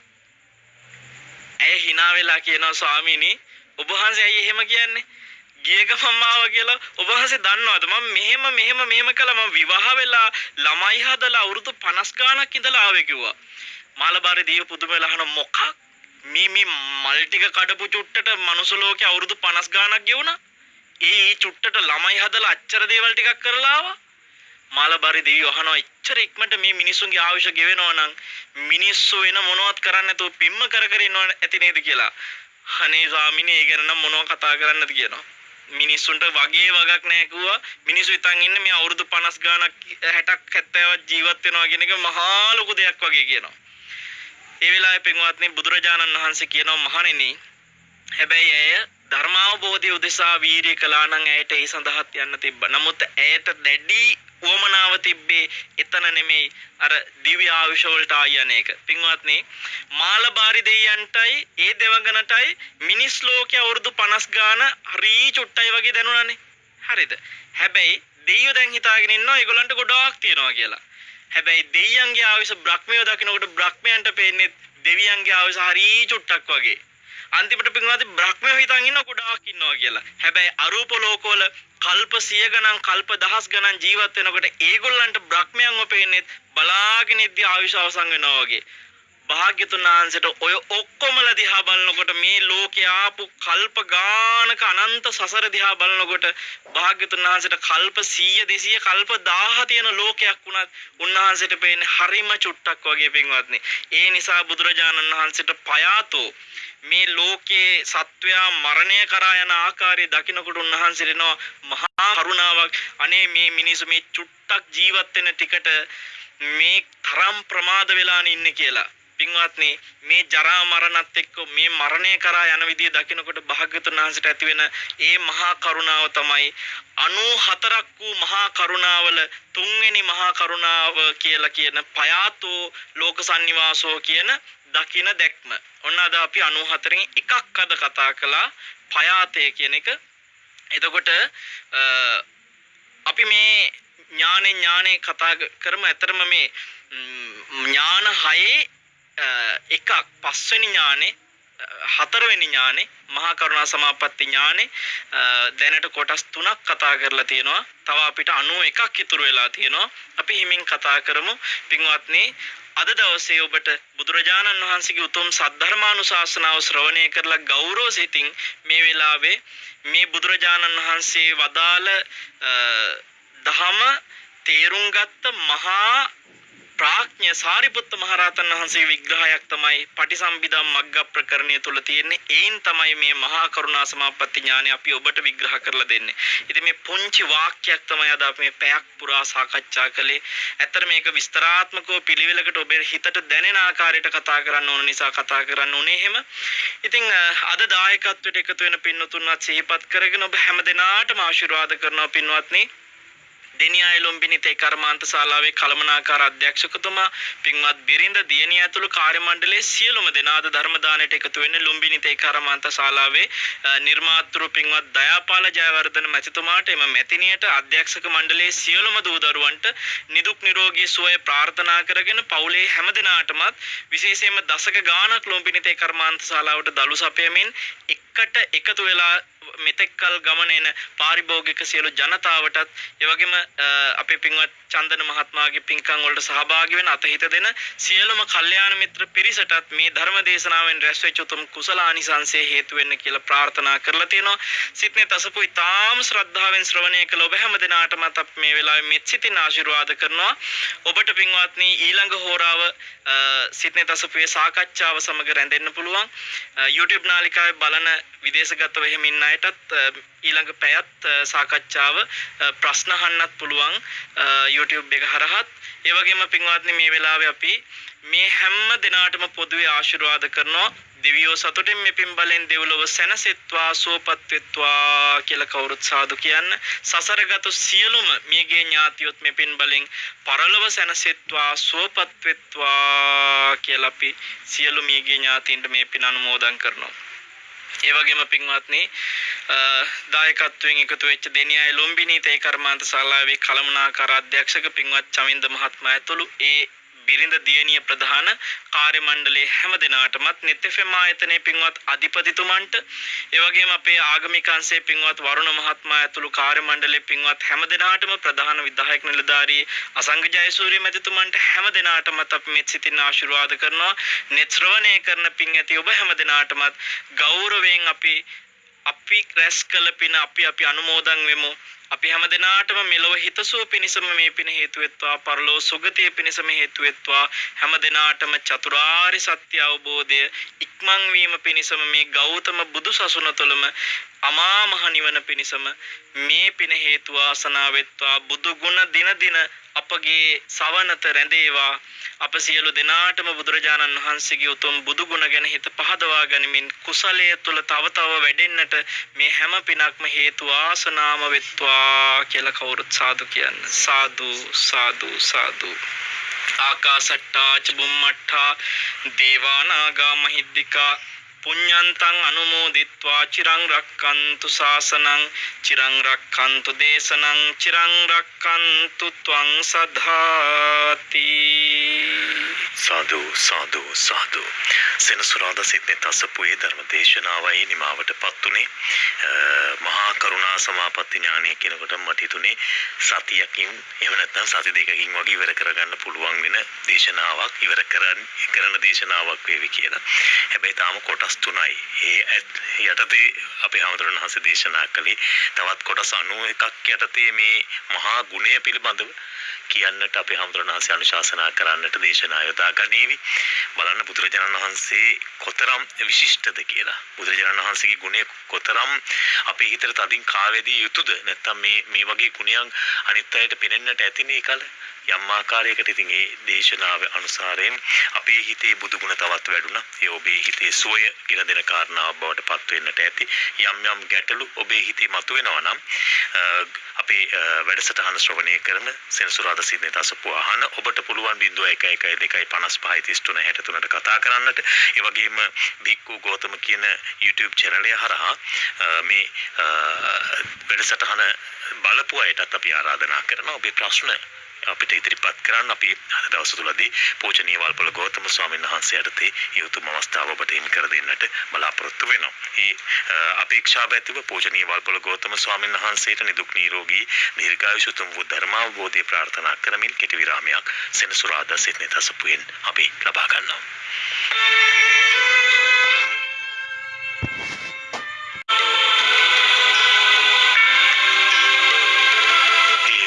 සම්බන්ධ වෙනවා සෙනසුරාදා සිඩ්නි තසපුව වැඩසටහන සමග.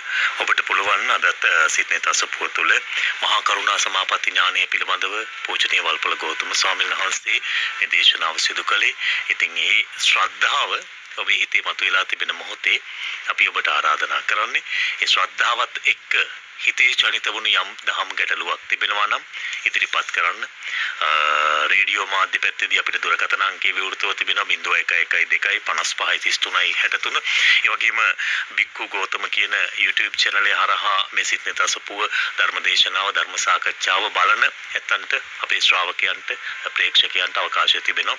ඔබේ ප්‍රශ්නත් අපිට ඉදිරිපත් කරන්නට. ඉතින් මේ අවස්ථාව තුළ අපි බලාපොරොත්තු වෙන්නේ මේ සිත්නේ තසපුව තුළ වැඩසටහන ශ්‍රවණය කරන අහන්න ධර්ම මාර්ගයේ හැසිරෙන ඔබට යම් ගැටලුවක් තිබෙනවා නම් ධර්ම මාර්ගයට මේ ප්‍රවේශය හදා ගන්නට ඉන් එහාට ගිහිල්ලා අවබෝධය තවදුරටත් වැඩි දියුණු කරගන්නට හැකි ක්‍රමය විදිහ මාර්ගය පහදලා දෙන්නට ධර්ම සාකච්ඡාව ආරම්භ කරන මොහොත බොහොම ගෞරවයෙන් අපේ පූජනීය වල්පොළ ගෞතම ස්වාමීන් වහන්සේව නැවත වාරයක් වැඩසටහන වෙනුවෙන් පිළිගනු ලබනවා. අවසරයි ස්වාමීන් වහන්සේ. ස්වාමීන් වහන්සේ අපි වීරිය පිළිබඳව වහන්සේ සිහිපත් කළා. මට හිතෙනවා එතන හොඳ ප්‍රවේශයක් වේවි කියලා. දැන් මම මේ වැඩසටහනට එන අතරතුරත් මට දුරකථන ඇමතුම් කිහිපයක් ලැබුණා. ගිය සතියේ වැඩසටහන බලපු ඒ වගේම නිරන්තරයෙන්ම සිත්නේ තසපුව ශ්‍රවණය කරන අපේ ශ්‍රාවකයෝ කීප පළකකින්. ඉතින් මේ අය කිව්වේ මේ වීරිය කියලා කතා බහ කරනකොට ඕන් මේ සම්බන්ධවම නොවුනත් යම් යම් කතා කරපු කාරණා තුළ මට හැඟුණේ එක එක දිශානතින් ගමන් කරනවා. ධර්මයේ අනුසාරයෙන් එක එක දිශානතින් වලට ගමන් කරනවා. කෙනෙක් කියනවා රෑ හවස 5:45 6 අතර බුදු පහන තියන්න ඕන නැත්නම් හොඳ නෑ. එහෙම වුණොත් එහෙම ඊට පස්සේ පහන පත්තු කළොත් එහෙම ඒක බුදුහාමුදුරන්ට නෙමෙයි පෙරියතේ භූතයෝ තමයි මේ පහනට ආරූඪ වෙන්නේ. ඔන්න ඒ වගේ කාරණා කීප අවස්ථාවක් තිබුණා. තව ඒ වගේ ඒව සමීප ප්‍රශ්න කීපයක් තමයි අපේ මේ කතා කරපු අය ඉදිරිපත් කළේ. මට හිතුනේ අපේ හාමුදුරනේ වහන්සේ වීරිය පිළිබඳ කිව්වහම අපි වීරිය ඇති කර ගැනීමේදී ප්‍රවේශම් විය යුතුද කල්පනාකාරී විය යුතුද අවබෝධය ඇති කරගත යුත්තේ කොයි ආකාරයකටද? දැන් ඔය කියන මට්ටමකට වීරිය ඇති කරගෙන අපිට ධර්ම අවබෝධය කරා ඔබ වහන්සේ පෙන්නපු අර මුලදී සෝතාපන්න මගට යන්නට උත්සාහ දැරීමේ වීරිය එතන තියෙනවද? හරි ප්‍රශ්නයක් නේ අපේ හාමුදුරනේ. එතකොට අපි වීරිය ඉලක්කගත කර යුත්තේ කොයි ආකාරයකටද? කොහොමද අපේ වීරිය නැත්නම් මිත්‍යා දෘෂ්ටියට බරව ගිය වීරියක් බවට පත් වුණොත් එහෙම එහි ප්‍රතිඵලයක් නොලැබෙන ටික කඩක් තිබෙනව නේද? ඒ නිසා වීරිය කොහොමද අපි සාමාන්‍ය පුද්ගලයන් විදිහට ධර්මයට යොමු වීමේදී ඇති කරගත යුත්තේ? ඔකට වරුණ හරි අපූර්වම සූත්‍රයක් තියෙනවා. ඒ දේශනාවේ බුදුරජාණන් වහන්සේ කියනවා මේ සම්‍යක් දෘෂ්ටික ශාසනයක කවුරු හරි කෙනෙක් වීරිය අඩු වෙලා ප්‍රමාද වෙනවා නම් එයාට බොහෝ කලක් දුක පිණිස හේතු වෙනවා කියනවා ඒක. සම්‍යක් දෘෂ්ටික ශාසනයක කවුරු හරි කෙනෙක් අප්‍රමාදී වෙලා වීරියවන්ත වෙනවා නම් ඒක යාට බොහෝ කලක් හිතසුව පිණිස හේතු වෙනවා කියනවා. එහෙමයි. ඒකෙම අනිත් පැත්ත උන්වහන්සේ සූත්‍රයේදී පෙන්නනවා මිත්‍යා දෘෂ්ටික ධමක මිත්‍යා දෘෂ්ටික ආගමක කවුරු හරි කෙනෙක් අප්‍රමාදී වෙනවා ඒ මිත්‍යා දෘෂ්ටික ධම තුල ප්‍රතිපත්තියට. මේ මිත්‍යා දෘෂ්ටිය කියලා ඒ ධම තුල පෙන්නන වැඩපිළිවෙලට ප්‍රතිපදාවට අප්‍රමාදී වෙනවා. එයා වීරියවන්ත වෙනවා. බුදුරජාණන් වහන්සේ පෙන්නනවා ඒක යාට බොහෝ කලක් අහිත පිණිස දුක පිණිස හේතු වෙනවා කියනවා. ඒ අර අප්‍රමාදී වෙන එක එතන. එහෙමයි. එතකොට මිත්‍යා දෘෂ්ටික ධමක මිත්‍යා දෘෂ්ටික ආගමක් අදහන කෙනෙක් සමහර වෙලාවට ඒ ආගමේ කියලා තියෙන ප්‍රතිපත්ති වලට ප්‍රමාදයි නම් වීරියක් නැත්තම් ඒ කියන දේ කරන්න ඒ ආගමික සංකල්ප තුල ප්‍රමාද වෙලා වීරිය නැතුව ඉන්න කයට බොහෝ කලක් හිතසුව පිණිස හේතු වෙනවායි කියලා කියනවා. එහෙමයි. ඉතින් එතකොට මේ ඇත්තටම දැන් සමහර අන්‍යාගමිකයෝ ඉන්නව වරුණ ඒ කියන්නේ මිසදිටු දහමක් තියෙනවා නම් මං කියන්නේ එවැනි තැනක ඒ ශ්‍රාවකයෝ සමහරලාවට ඒ කියන මේ දේවල් කරන්න උත්සාහවන්ත නැති අය ඉන්නවා. ඉතින් ඒක යාට හිතසුව පිණිස හේතු වෙනවා. ඉතින් එතකොට දැන් අපි සමහරලාවට බෞද්ධයන්ගේ දකින්න වරුණ බුදුරජාණන් වහන්සේ පෙන්වපු ප්‍රතිපදාවට වැඩි වීරියවන්තයි ඒක අස්සට කලවම් කරගත්ත අර මිත්‍යා දෘෂ්ටික ආගමික සංකල්පවල ප්‍රමාද නැතුව හරි අප්‍රමාදීව හැසිරෙනවා නේ. කියන්නේ මේ බිය මූලික හැඟීමත් එක්ක උන් අපේ බෞද්ධයෝත් ඒ පසට යනවා වැඩි. ඒ පස්සේ දුවනවා. ඉතින් එතනදී දැන් බලන්නකෝ ඔය කරුණාව ගැන කතා කරනකොට මට මතක් වෙනවා ඉදී සමහර ලාවට පහනක් පත්තු කරන්න ගත්තම ඔය මේ යම් සංකල්ප ඔළුවේ තියාගෙන අසවල් දෙයියන්ට මෙහෙම පහන පත්තු කරනවා කියලා ඊට පස්සේ යාට ඒ පහන අර 10ට පත්තු කරනවා 10ට පත්තු කරගන්න බැරි වෙනවා සමහර දාක. දැන් අර දෙයියෝ කෝපුණා කියලා මහා හිතේ කලබලයක් තියෙනවානේ. ඒ කියන්නේ හිතේ ලොකු පීඩනයක් තියෙනවා මොනවා වෙයිද දැන් මේ පහන වෙලාවට පත්තු කරන්න බැරි වුණා. ඉතින් එතකොට එහෙම දෙයකට මොකද්ද ඔකට කියන උරණ වෙනවද මොකද්ද යන්නේ? මේ දෙයියෝ කෝප වෙනවා. එතකොට එහෙම කෙනෙකුගේ ඇති මොකද්ද කරුණාව? ඒ නිසා දෙව්ලොව සක්‍ර දෙවියන් පවා රාගි ප්‍රහීන කරලා නැති හින්දා පරිපූර්ණව. එතකොට අර මේ දජග්ග සූත්‍රේ පෙන්නන්නේ සක්‍ර දෙවියෝ වරුණ දෙවියොත් ඉන්නවා ඒකේ. මේ ඔය ඔක්කොම දෙවිවරු රාග දේශ මොහ සහිත නිසා ඒ සියලු දෙනාගෙන් පිළිසරණක් බලාපොරොත්තු වෙන්න බෑ කවදක්වත්. ඉතින් එතකොට එවැනි කෙනෙක් පස්සේ ගියාට පස්සේ අර කරුණාවකුත් නැහැ. ඕන තැනක කලබලයේ තුල තමන්ගේ හිතත් විසිරලා තමන්ට මේ ජීවිතේ දුකක් ඒක පරලොවටත් දුකක්. ඒකින්ද අපි හැමතිස්සෙම අප්‍රමාදී වෙමු. මිත්‍යා දෘෂ්ටික සංකල්ප පස්සේ දුවන නෙමෙයි දැන්. සමහරලාට මොන කරදරයක් ආවත් ජීවිතේ සමහරු බලන්නකෝ මොනවා හරි කවුරු හරි කොඩි විනියක් කරලා ඇති. ඔව්. ඒ සමහරකින්මයි බලන්නේ. අල්ලපු ගෙදර මිනිහා ඉවරයි. සමහර කාන්තාව ඉන්නවරුන ඒ අල්ලපු ගෙදර මිනිස්සයම තමයි අල්ලගන්නේ. මොනවා හරි වල වැල්ලුවක් දන්නේ. මොනවා හරි කරලා. මොනවා හරි කරලා කියන වචනේ කොච්චර මේ ලංකාවේ කාන්තාවන්ගේ කටේ තියෙනවද? නිකමට ඔබ හිතන්නකෝ වරුන ඔය දුක් එන්නේ නැද්ද පිටරටවල වල ඉන්න අයට? දැන් ඔය සුදු ජාතිකයන්ට ඔය ප්‍රශ්න තියෙනවා. දැන් සමහර රටවල් වරුන මේ අපේ රටේ වගේ තාප්ප ගහලත් නැහැ ගෙවල් අතරේ. එහෙමයි. දැන් හොඳ ඉඩකඩ තියෙනවා. අපි මේ වෙලාවේ මේ YouTube නාලිකාවෙන් බලන සමහර විදේශිකයෝ ඉන්නවා. ඔවුන්ට අත්දැකීම තියෙනවා වරුන ඒ විදේශ රටවල විශේෂයෙන් එංගලන්ත, ඔස්ට්‍රේලියා, ඇමරිකා ඔය ගොඩක් රටවල් තියෙනවා මේ කිසිම තාප්පයක් මොකක්වත් ගහලා වෙන් කරලා නැතුව නිකම්ම ඉඩම් ටික තියෙනවා.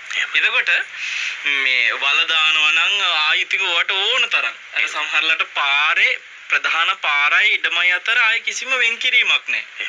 ඕන දෙයක් වත්තට විසි කරගෙන යන්නද වලලන්නද මේ මිනිසුන්ට කිසි ප්‍රශ්නයක් නැහැ මේ වගේ මේ සංකල්ප ඔළුවේ නැහැ. එතකොට දැන් මේ කෙනෙකුට මේකෙදී ඇඟිල්ල දික් කරන්න උනොත් මේ බෞද්ධ රටක් හින්දා මේ රටේ මේ වගේ මේ ප්‍රශ්න තියෙන කියලා දැන් බෞද්ධ පිරිස මේ වගේ විකාර කරද්දී අපිට කියන්න තියෙන එක බුදුරජාණන් වහන්සේගේ අනුශාසනාව නෙමෙයිනේ. ඒකින්ද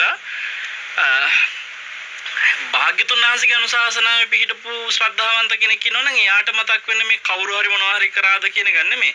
එයාට කර්මය මතක් වෙයි. එහෙමයි. මේ අපි මොකක් හරි කරපු කර්මයක විපාකයක් තමයි මේ ආපු දුක කියලා හරි. මේ ප්‍රශ්නයකොත් ඉදිරිපත් කළා තියෙන ස්වාමීන් වහන්සේ අහෝසි කර්ම පිළිබඳව පැහැදිලි කර දෙන්න කියලා. ඔය අනුසාරයෙන් මේ ගැන ඒ පිළිබඳවත් යම්. ඔව් දැන් වරුණ මෙහෙමයි. එතකොට සමහර අවස්ථාවලදී ওই විදිහට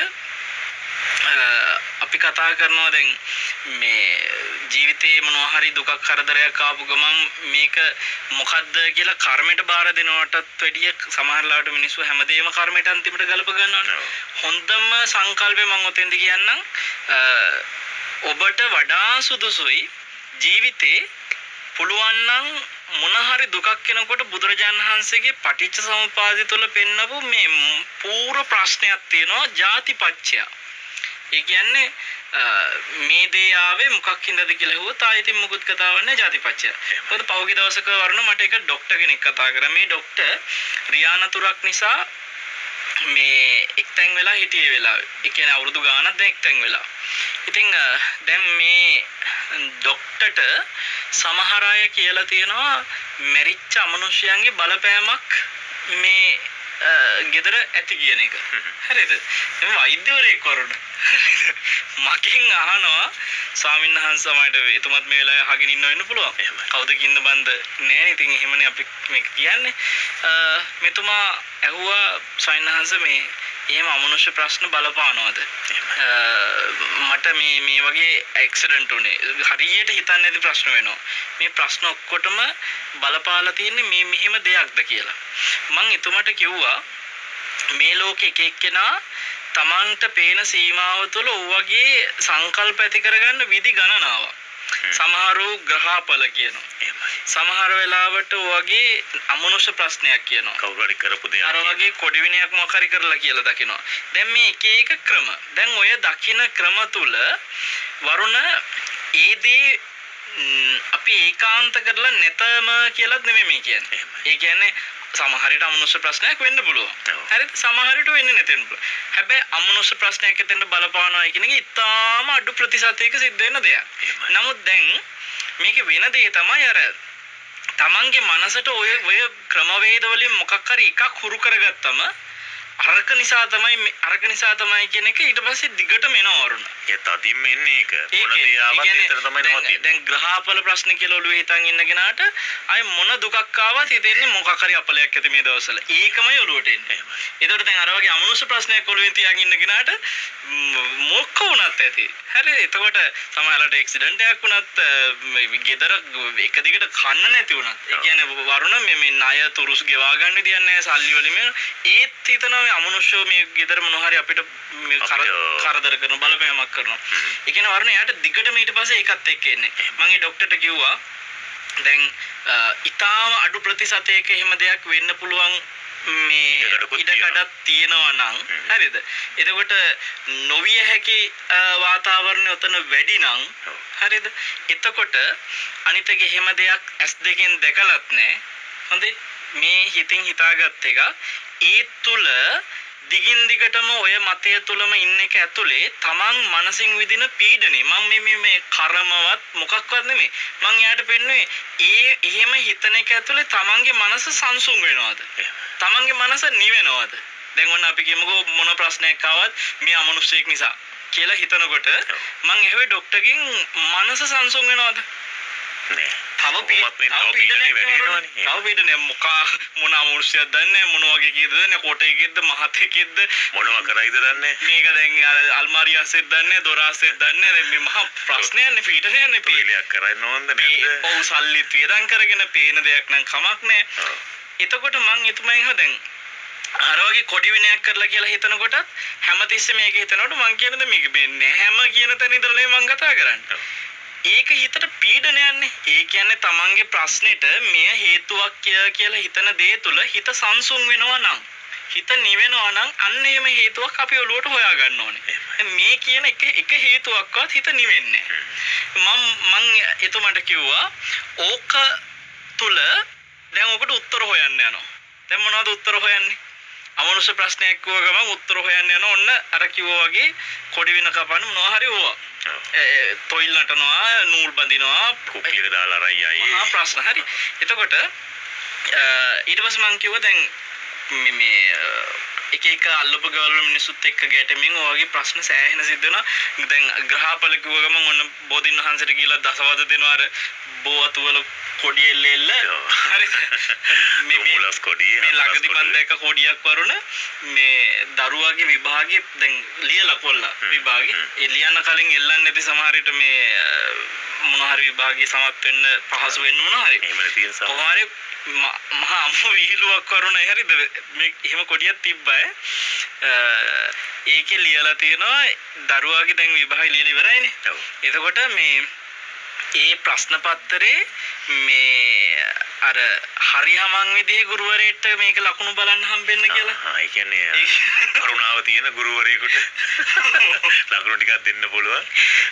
මේ වගේ වාක්‍ය මට හරියට වචන ටික මතක නැහැ. මම හයියෝ කියලා හිතන මේ මොන අන්දත මොන බාලත මොන පුතඥයිද මේ මිනිස්සු කියලා හරි. එක පැත්තකින් බෝධින් වහන්සේ භාග්‍යතුන් වහන්සේ හා සමානයි අපිට. ජීවමාන බුදුරජාණන් වහන්සේ. දැන් උන්වහන්සේගේ අතේ පයේ එල්ලනවා වගේ මේ කොඩි ටික ගැට ගහලා උන්වහන්සේට දසවද දෙනවා. ඒ කියන්නේ ලංකාවේ බෝධින් වහන්සේ තමයි විභාග මධ්‍යස්ථාන. ඊට පස්සේ පිටරට යවන ඒජන්සි. සමහරව ලියනවනේ ජනනිකී විදේශ ගමන සාර්ථක වේවා. ඒ ඔය විවාහ සාර්ථක කියලා ලියනවා. අරුමල සම්බන්ධ. ගොඩාක් දෙයකින් බෝධින් වහන්සේ සියලු මම දේවල් අර එක කොට්ටාවේ පැත්තේ පන්සලක දැකලා එකපාරක් මේ මගේ දුවගේ විවාහය ඉක්මන් වේවා කියලා එකක්. ඉතින් මං ඒක දැක්ක වෙලාවේ මට එක පාට හිතුනේ අකෝ මීට වැඩිය හොඳයි නේ ඕක දුවගේ ටෙලිෆෝන් අංකෙත් යටින් ගහලා බෝධිය ඕන්නේ ගිහලා පාරයිනේ ලයිට් කනෝක ගෙල්ලුවත් ඇතිනේ.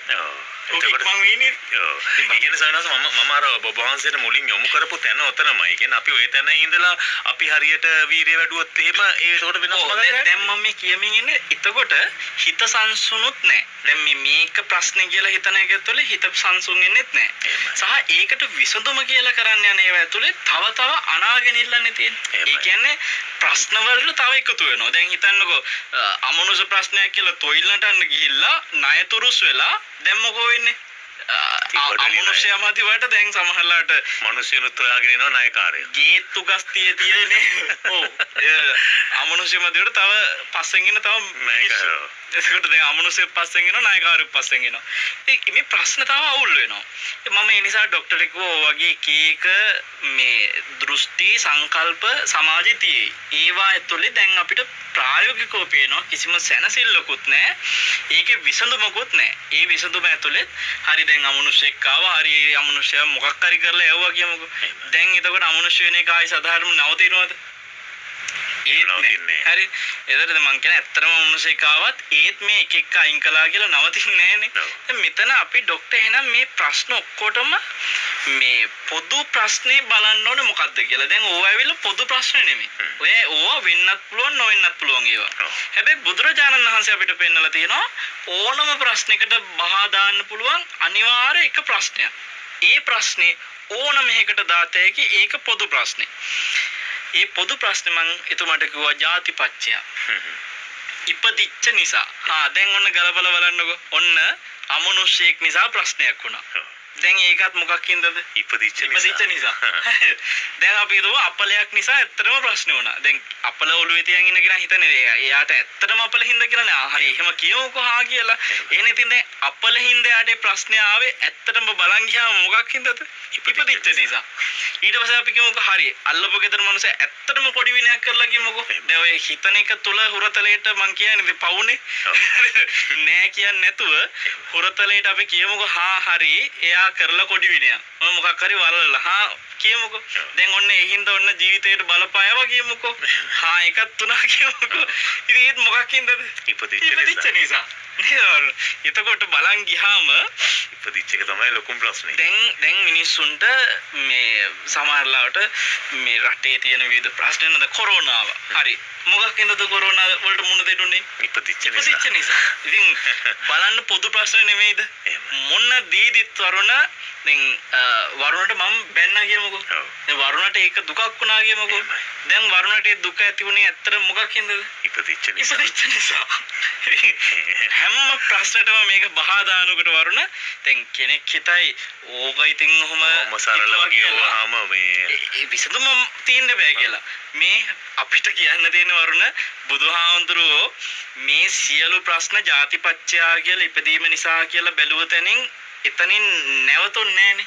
එතනින් තෙත තියන් එහෙනම් ඕක එහෙම කියලා හිතාගත්තා කියලා හිටියේ නෑ. ඊට පස්සේ උන්වහන්සේ ආයි හෙව්වා. ඇයි උපදින්නේ? ඔන්න ඒක හොයනකොට උන්වහන්සේට තේරුණා භවපච්චයා ජාති. මේ කර්ම සකස් කරගෙනILLක් තියෙනවා මේ කර්ම සකස් වීමක් තියෙනවා භවය කියලා.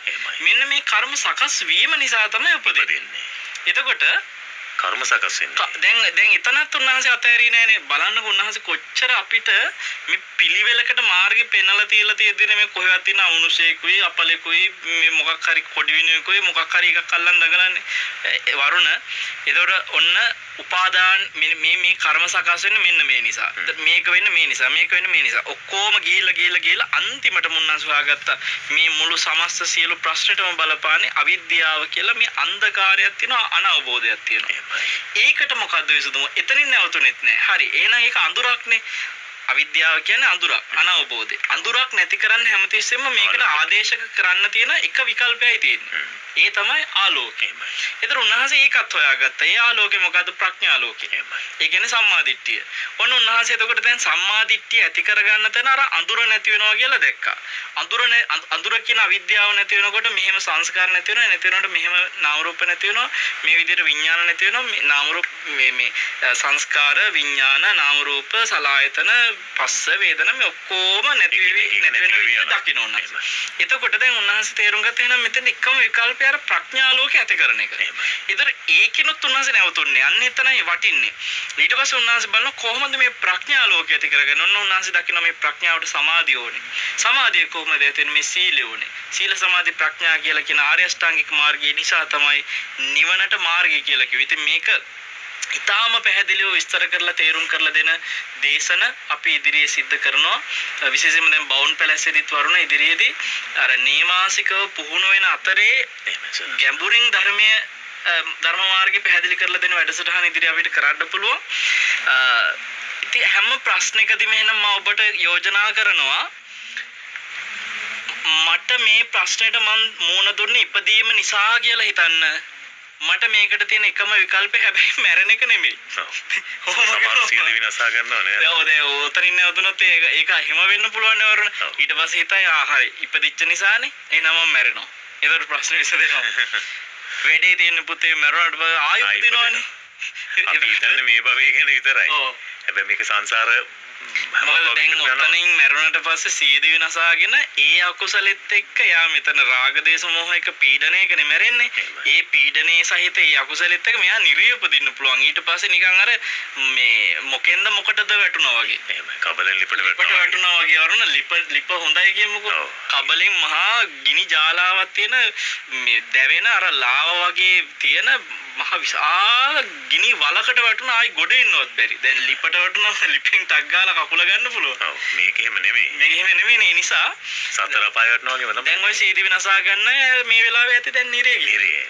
ඉතින් ඒකෙන්ද ඔබ තේරුම් ගන්න ඕනේ මේක සීදි විනාශා ගැනීමත් නෙමෙයි මේකට තියෙන විකල්පේ ඉපදීමෙන් නිදහස් වෙන්න නම් අන්තිමට ගිහිලා බැලුවට පස්සේ බුදුරජාණන් වහන්සේ පෙන්නපු අර සම්මාදිට්ඨිය ඇති කරගන්න තියෙන වැඩපිළිවෙල මේ සිහිය පුරුදු කරමින් සම්මාදිට්ඨිය ටිකින් ටික ඇති කරගන්න අර ආලෝකය ඇති වෙවි අඳුර නැති කරගන්න වැඩපිළිවෙලට එනවා. ඉතින් ඒක ක්‍රමක්‍රමයෙන් පැහැදිලි කරගමු. හැමදෙනාටම සිහිපත් කරන ඔය ලංකාවේ ඔබ යන මිත්‍යා දෘෂ්ටික වැඩපිළිවෙල අස්සේ දුවන්න එපා. මෙච්චර හිරු එළිය වගේ එළියක් ලැබිලා තියෙදි නිකන් කණාමෙදිරි ආලෝක හොය යනවා වගේ වැඩක් නේ වරුන්. ඒ නිසා ඒ වීරිය මදිකම නැත්නම් සමහරු වීරිය දරනවා අපි දකින්නවනේ එන උත්සාහ කරනවා එනට මහන්සි වෙනවා අනේ කොයි මොහොතකරි මට ධර්මය අවබෝධ වෙයි කියලා විශ්වාසයෙන්ම පසු වෙනවා. හැබැයි ඒ සඳහා වීරිය වඩන්නට ඕන මාර්ගයයි මේ කියලා දුන්නේ. නැත්නම් අපි වෙන පැත්තකට මේ මාර්ගයේ ගිහිල්ලා වීරිය වඩලා මේ දේ ලබා ගන්න පුළුවන් කියලා ඉලක්කයට යන මාර්ගය නැතුව වෙන මාර්ගයක් ගියාට ඒක හම්බ වෙන්නේ නැහැ. ඒ නිසා ඔබ ඒ කෙරෙහි නැඹුරු වෙන්න අපි දුරකථනයේ හඳුනන කෙනෙක් සම්බන්ධව සිටිනවා. අවස්ථාව ලබා දෙන්න සූදානම් දුරකථනයේ සම්බන්ධව සිටින ඔබට ආයිබෝවන්.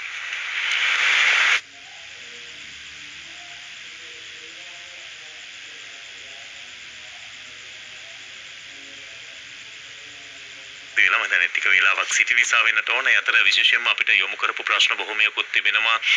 ස්වාමීන් වහන්සේගෙන් විමසා බලන්නට මේ ධර්ම සාකච්ඡාව ශ්‍රවණය කරන අහන බලන YouTube channel හරහා බික්කු ගෞතම කියන මේ YouTube channel හරහා මේ නරඹන අයත් ප්‍රශ්න කිහිපයක්ම යොමු කරලා තිබෙනවා. ඉතින් අපිට මේ හැමදිනාගේම අවශ්‍යතාවය වෙලා තියෙන ධම්මග එන්න.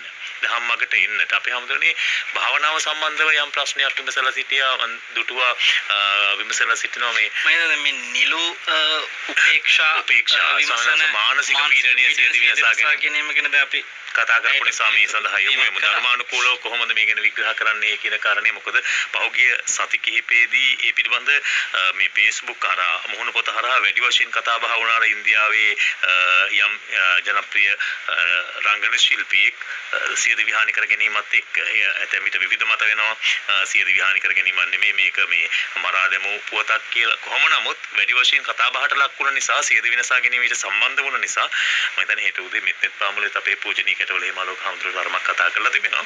ඔබ වහන්සේ මේ පිළිබඳ විග්‍රහ කළොත් වඩාත් වැදගත් වේවි. මොකද යමක් දුටු විට ඒ වගේ Facebook කරා මොහොන පොත හරහා යමක් ප්‍රසිද්ධ වූ විට ඒ මගේ යන්නට සහ අර අඬන් ඉන්න කෙනාට ඇඟිල්ලෙන් යන වගේ අවස්ථාවකුත් වෙන්න පුළුවන් නැත්නම් මේක. ඒ නිසා ධර්මානුකූල විග්‍රහයත් එක්ක අපිට අඬන්න නැතුව ඉන්න මගක් හදලා දෙන්නට පුළුවන්.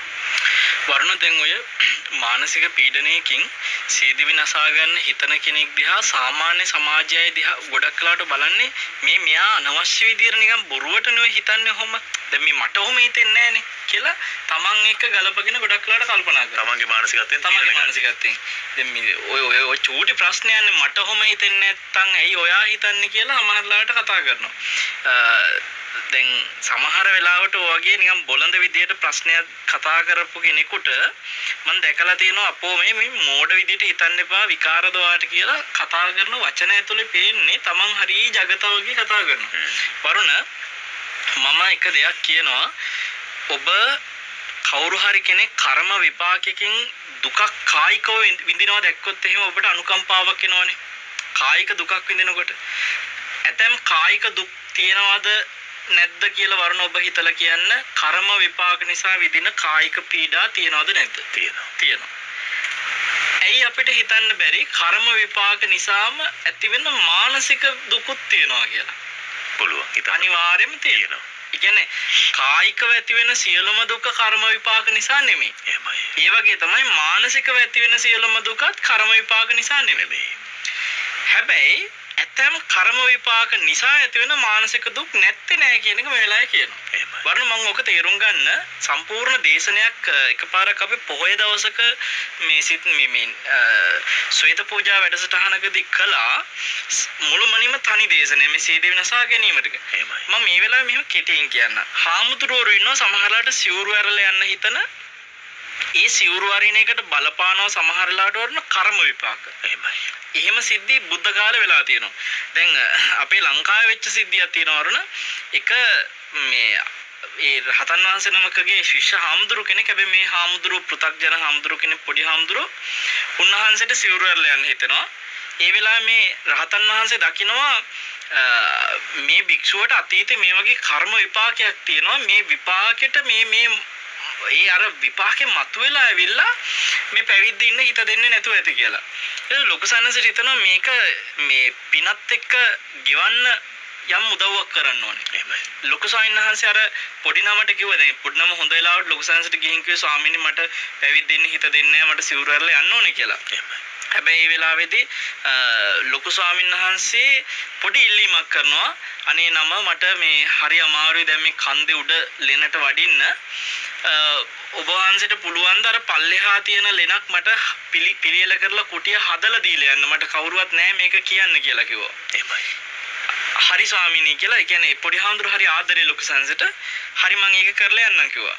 ඉතින් දැන් පොඩි හාමුදුරුවෝ වරුණ වෙන මුකුත් වැඩ කරන්නේ අර කුටිය හදනවා පල්ලෙහෙන් තියෙන ලෙනක්. කන්දේ පල්ලෙහා ලෙනක්. ඒ ලොකු සායනාසේ පින්ඩපාතේ වැඩම කරලා පොඩි නමටත් එක්කම දාන ටික ගෙනලා දෙනවා. දෙනම දැන් අර දාන ටික වළඳනකොට වෙනදට වැඩිය බොහොම සතුටින් සාකච්ඡා කරමින් වළඳනවා. එහෙමයි. දැන් ඔහොම මේ කුටිය දවස් කීපයක් තිස්සේ මේ පොඩි නම හදනවා වරුණ. මැටි අනලා ගල් තියලා බිත්ති බැඳලා අර මේ කටාරමක් වගේ ගලේ කොටලා මේක සෑහෙන වෙහිසිලා හැදුවා. අනේ මේක හදලා ඉවර වෙලා වරුණ ඔක්කොම පිළියෙල කරලා දවස් කීපයක් තිස්සේ ඊට පස්සේ ලොකු සයන්හන්සේට ගිහිල්ලා කිව්වා සයන්හන්ස ඔබ වහන්සේ අද රාත්‍රියේ මේකේ වැඩ ඉන්න මේ කුටියේ ඔබ වහන්සේට මම මෙච්චර මහන්සියෙන් හදපු කුටිය ඔබ වහන්සේ පරිහරණය කරනවා මට අද රාත්‍රිය දකින්න ඕන හින්දා මං හිට සිවුරු අරින්න හිතුවේ අද දවස මම මෙහෙම ඉන්නවා කියලා. දැන් ලොකු සයන්හන්සේ ඔන්න කුටිය පිළිගත්තා. පිළි අරගෙන අර නමට පින් අනුමෝදන් කරලා ආශිර්වාද කළා. ඒ කුටිය වෙනුවෙන් විහිසිච්ච එකට වරුණ එදා රාත්‍රියේ ගෙවුණා. පවවදා උදෑසන අර පොඩි උන්වහන්සේ කිසිම ඒ කියන්නේ පොඩි කියන තරුණ වයසේ චූටි බබෙක් නෙමෙයි මේ සිවුරු අරලා යන කිසි හිතක් නැහැ. දැන් අගේට ඉන්නවා.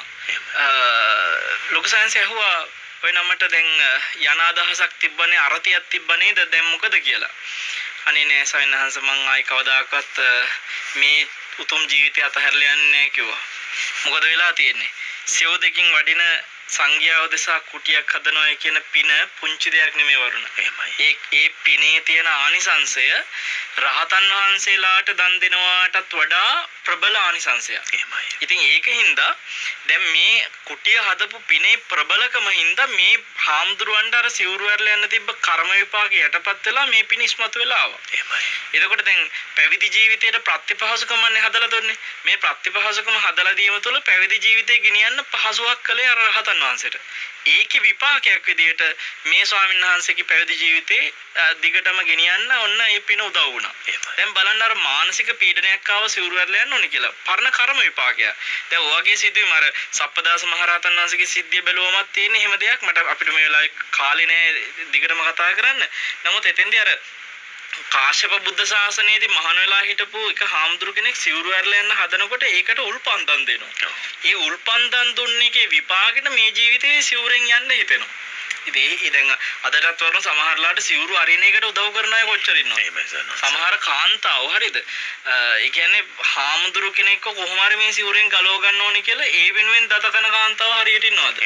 ඒ වෙනුවෙන් මහන්සි වෙනවා. එතකොට ඇතැම් වෙලාවට අපි දකිනවා මේ සිවුරු ඇරපු අයම ඇවිල්ලා උදව් කරනවා අර එකට හිටපු අනිත් තරුණ හාමුදුරුවරුන්ට මේ අර දැන් මෙයා විඳින්නේ දුකක් ගිහිල්ලා දන්නවා හැබැයි අර ඊරිසියයි දැන් අර හාමුදුරුවෝ හොඳට ඉන්නවනේ එකට හිටපු ඒ දුකටම ඇදලා ගන්න බලනවා දැන් ඒකෙදි අර ඇදලා ගන්න ආනිසංස වගේ කියනවා දැන් මං ගිහිල්ලා හරි සතුටින් ඉන්නවා වගේ පෙන්නනවා රාමුව හදලා දැන් අර පොඩි අර ඉන්න අගේට ඉන්න පොඩි හාමුදුරුවෝත් හිතනවා අනේ මට මේකට යන්න කියලා නිකම්ම හිත හදනවා. හදලා මම ඔබ වහන්සේට ඩෙන්ටිටි හදාගන්න ඔක්කොටම උදව් කරන්න මෙහෙමයි කියලා දැන් එක්ස්පීරියන්ස් උත් තියෙනවානේ.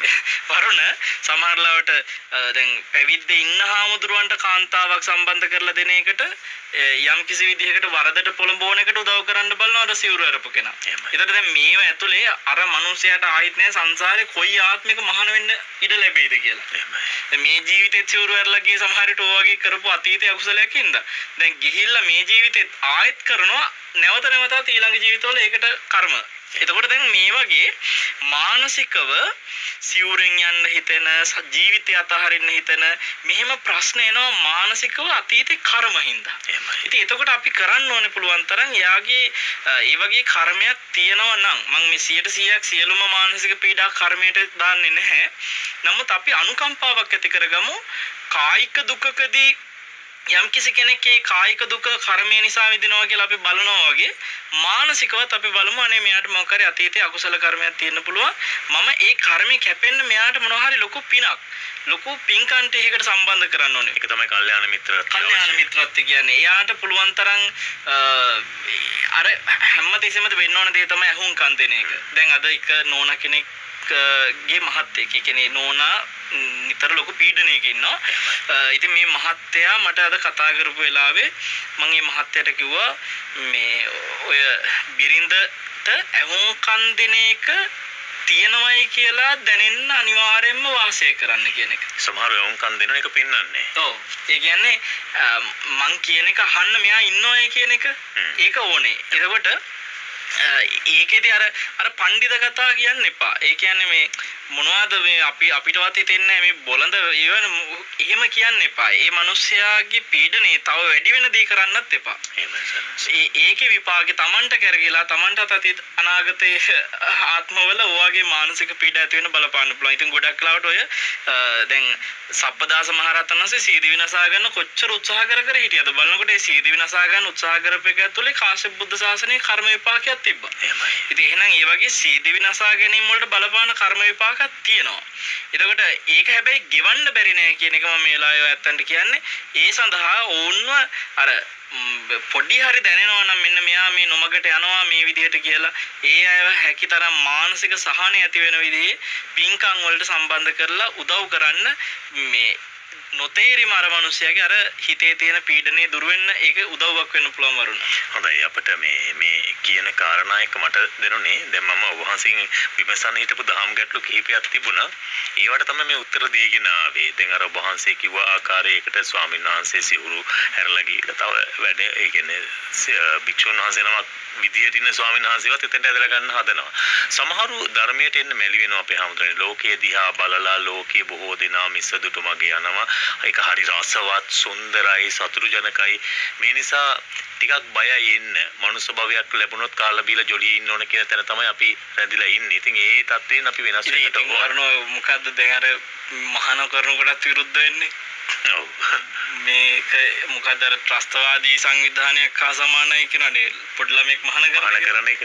හොඳ වෙලාවට ඒලා බුදුරජාණන් වහන්සේ වැඩින කාලේ එහෙම හිටියනම් එහෙම මේ රාහුල මහරහතන් වහන්සේ කෙනෙකුට අපිට නැති වෙනවා. ඒ වගේ තත්ත්වයක් තියෙන්නේ. දැන් එතන තියෙන්නේ මොකද්ද? දැන් යාගේ තියෙන දෘෂ්ටිය කියන ත්‍රස්තවාදීන්ට සමාන කරන්න තරම් එන දෘෂ්ටිය ඇතුලේ අන්දන්නේ ඔහු ඒ රැස් කරගන්න අකුසලයට ආත්ම කොච්චර විපාක ගෙවයිද කියලා. ඉතින් ඒ දෘෂ්ටියට තවත් තරුණයෝ ඇද ගන්නවා. සමහර තරුණයෝ කියනකොට මේ මනුස්සයා කියන එකේ ඇත්තක් තියෙනවා කියන තින්නවනේ සමහර. එහෙම සවනස පේන්නේ. ඒ කියන්නේ මේකේ ඇත්තක් තියෙනවා කියලා තියෙන අපි මුලා වෙලා නැත්නම් අපි අර මිත්‍යා දෘෂ්ටියට බර වෙලා එහෙම නැත්නම් අපි දෙයක් පිළිබඳ අවබෝධයෙන් බැලීම සමහරව හිතනවා එහෙමත්.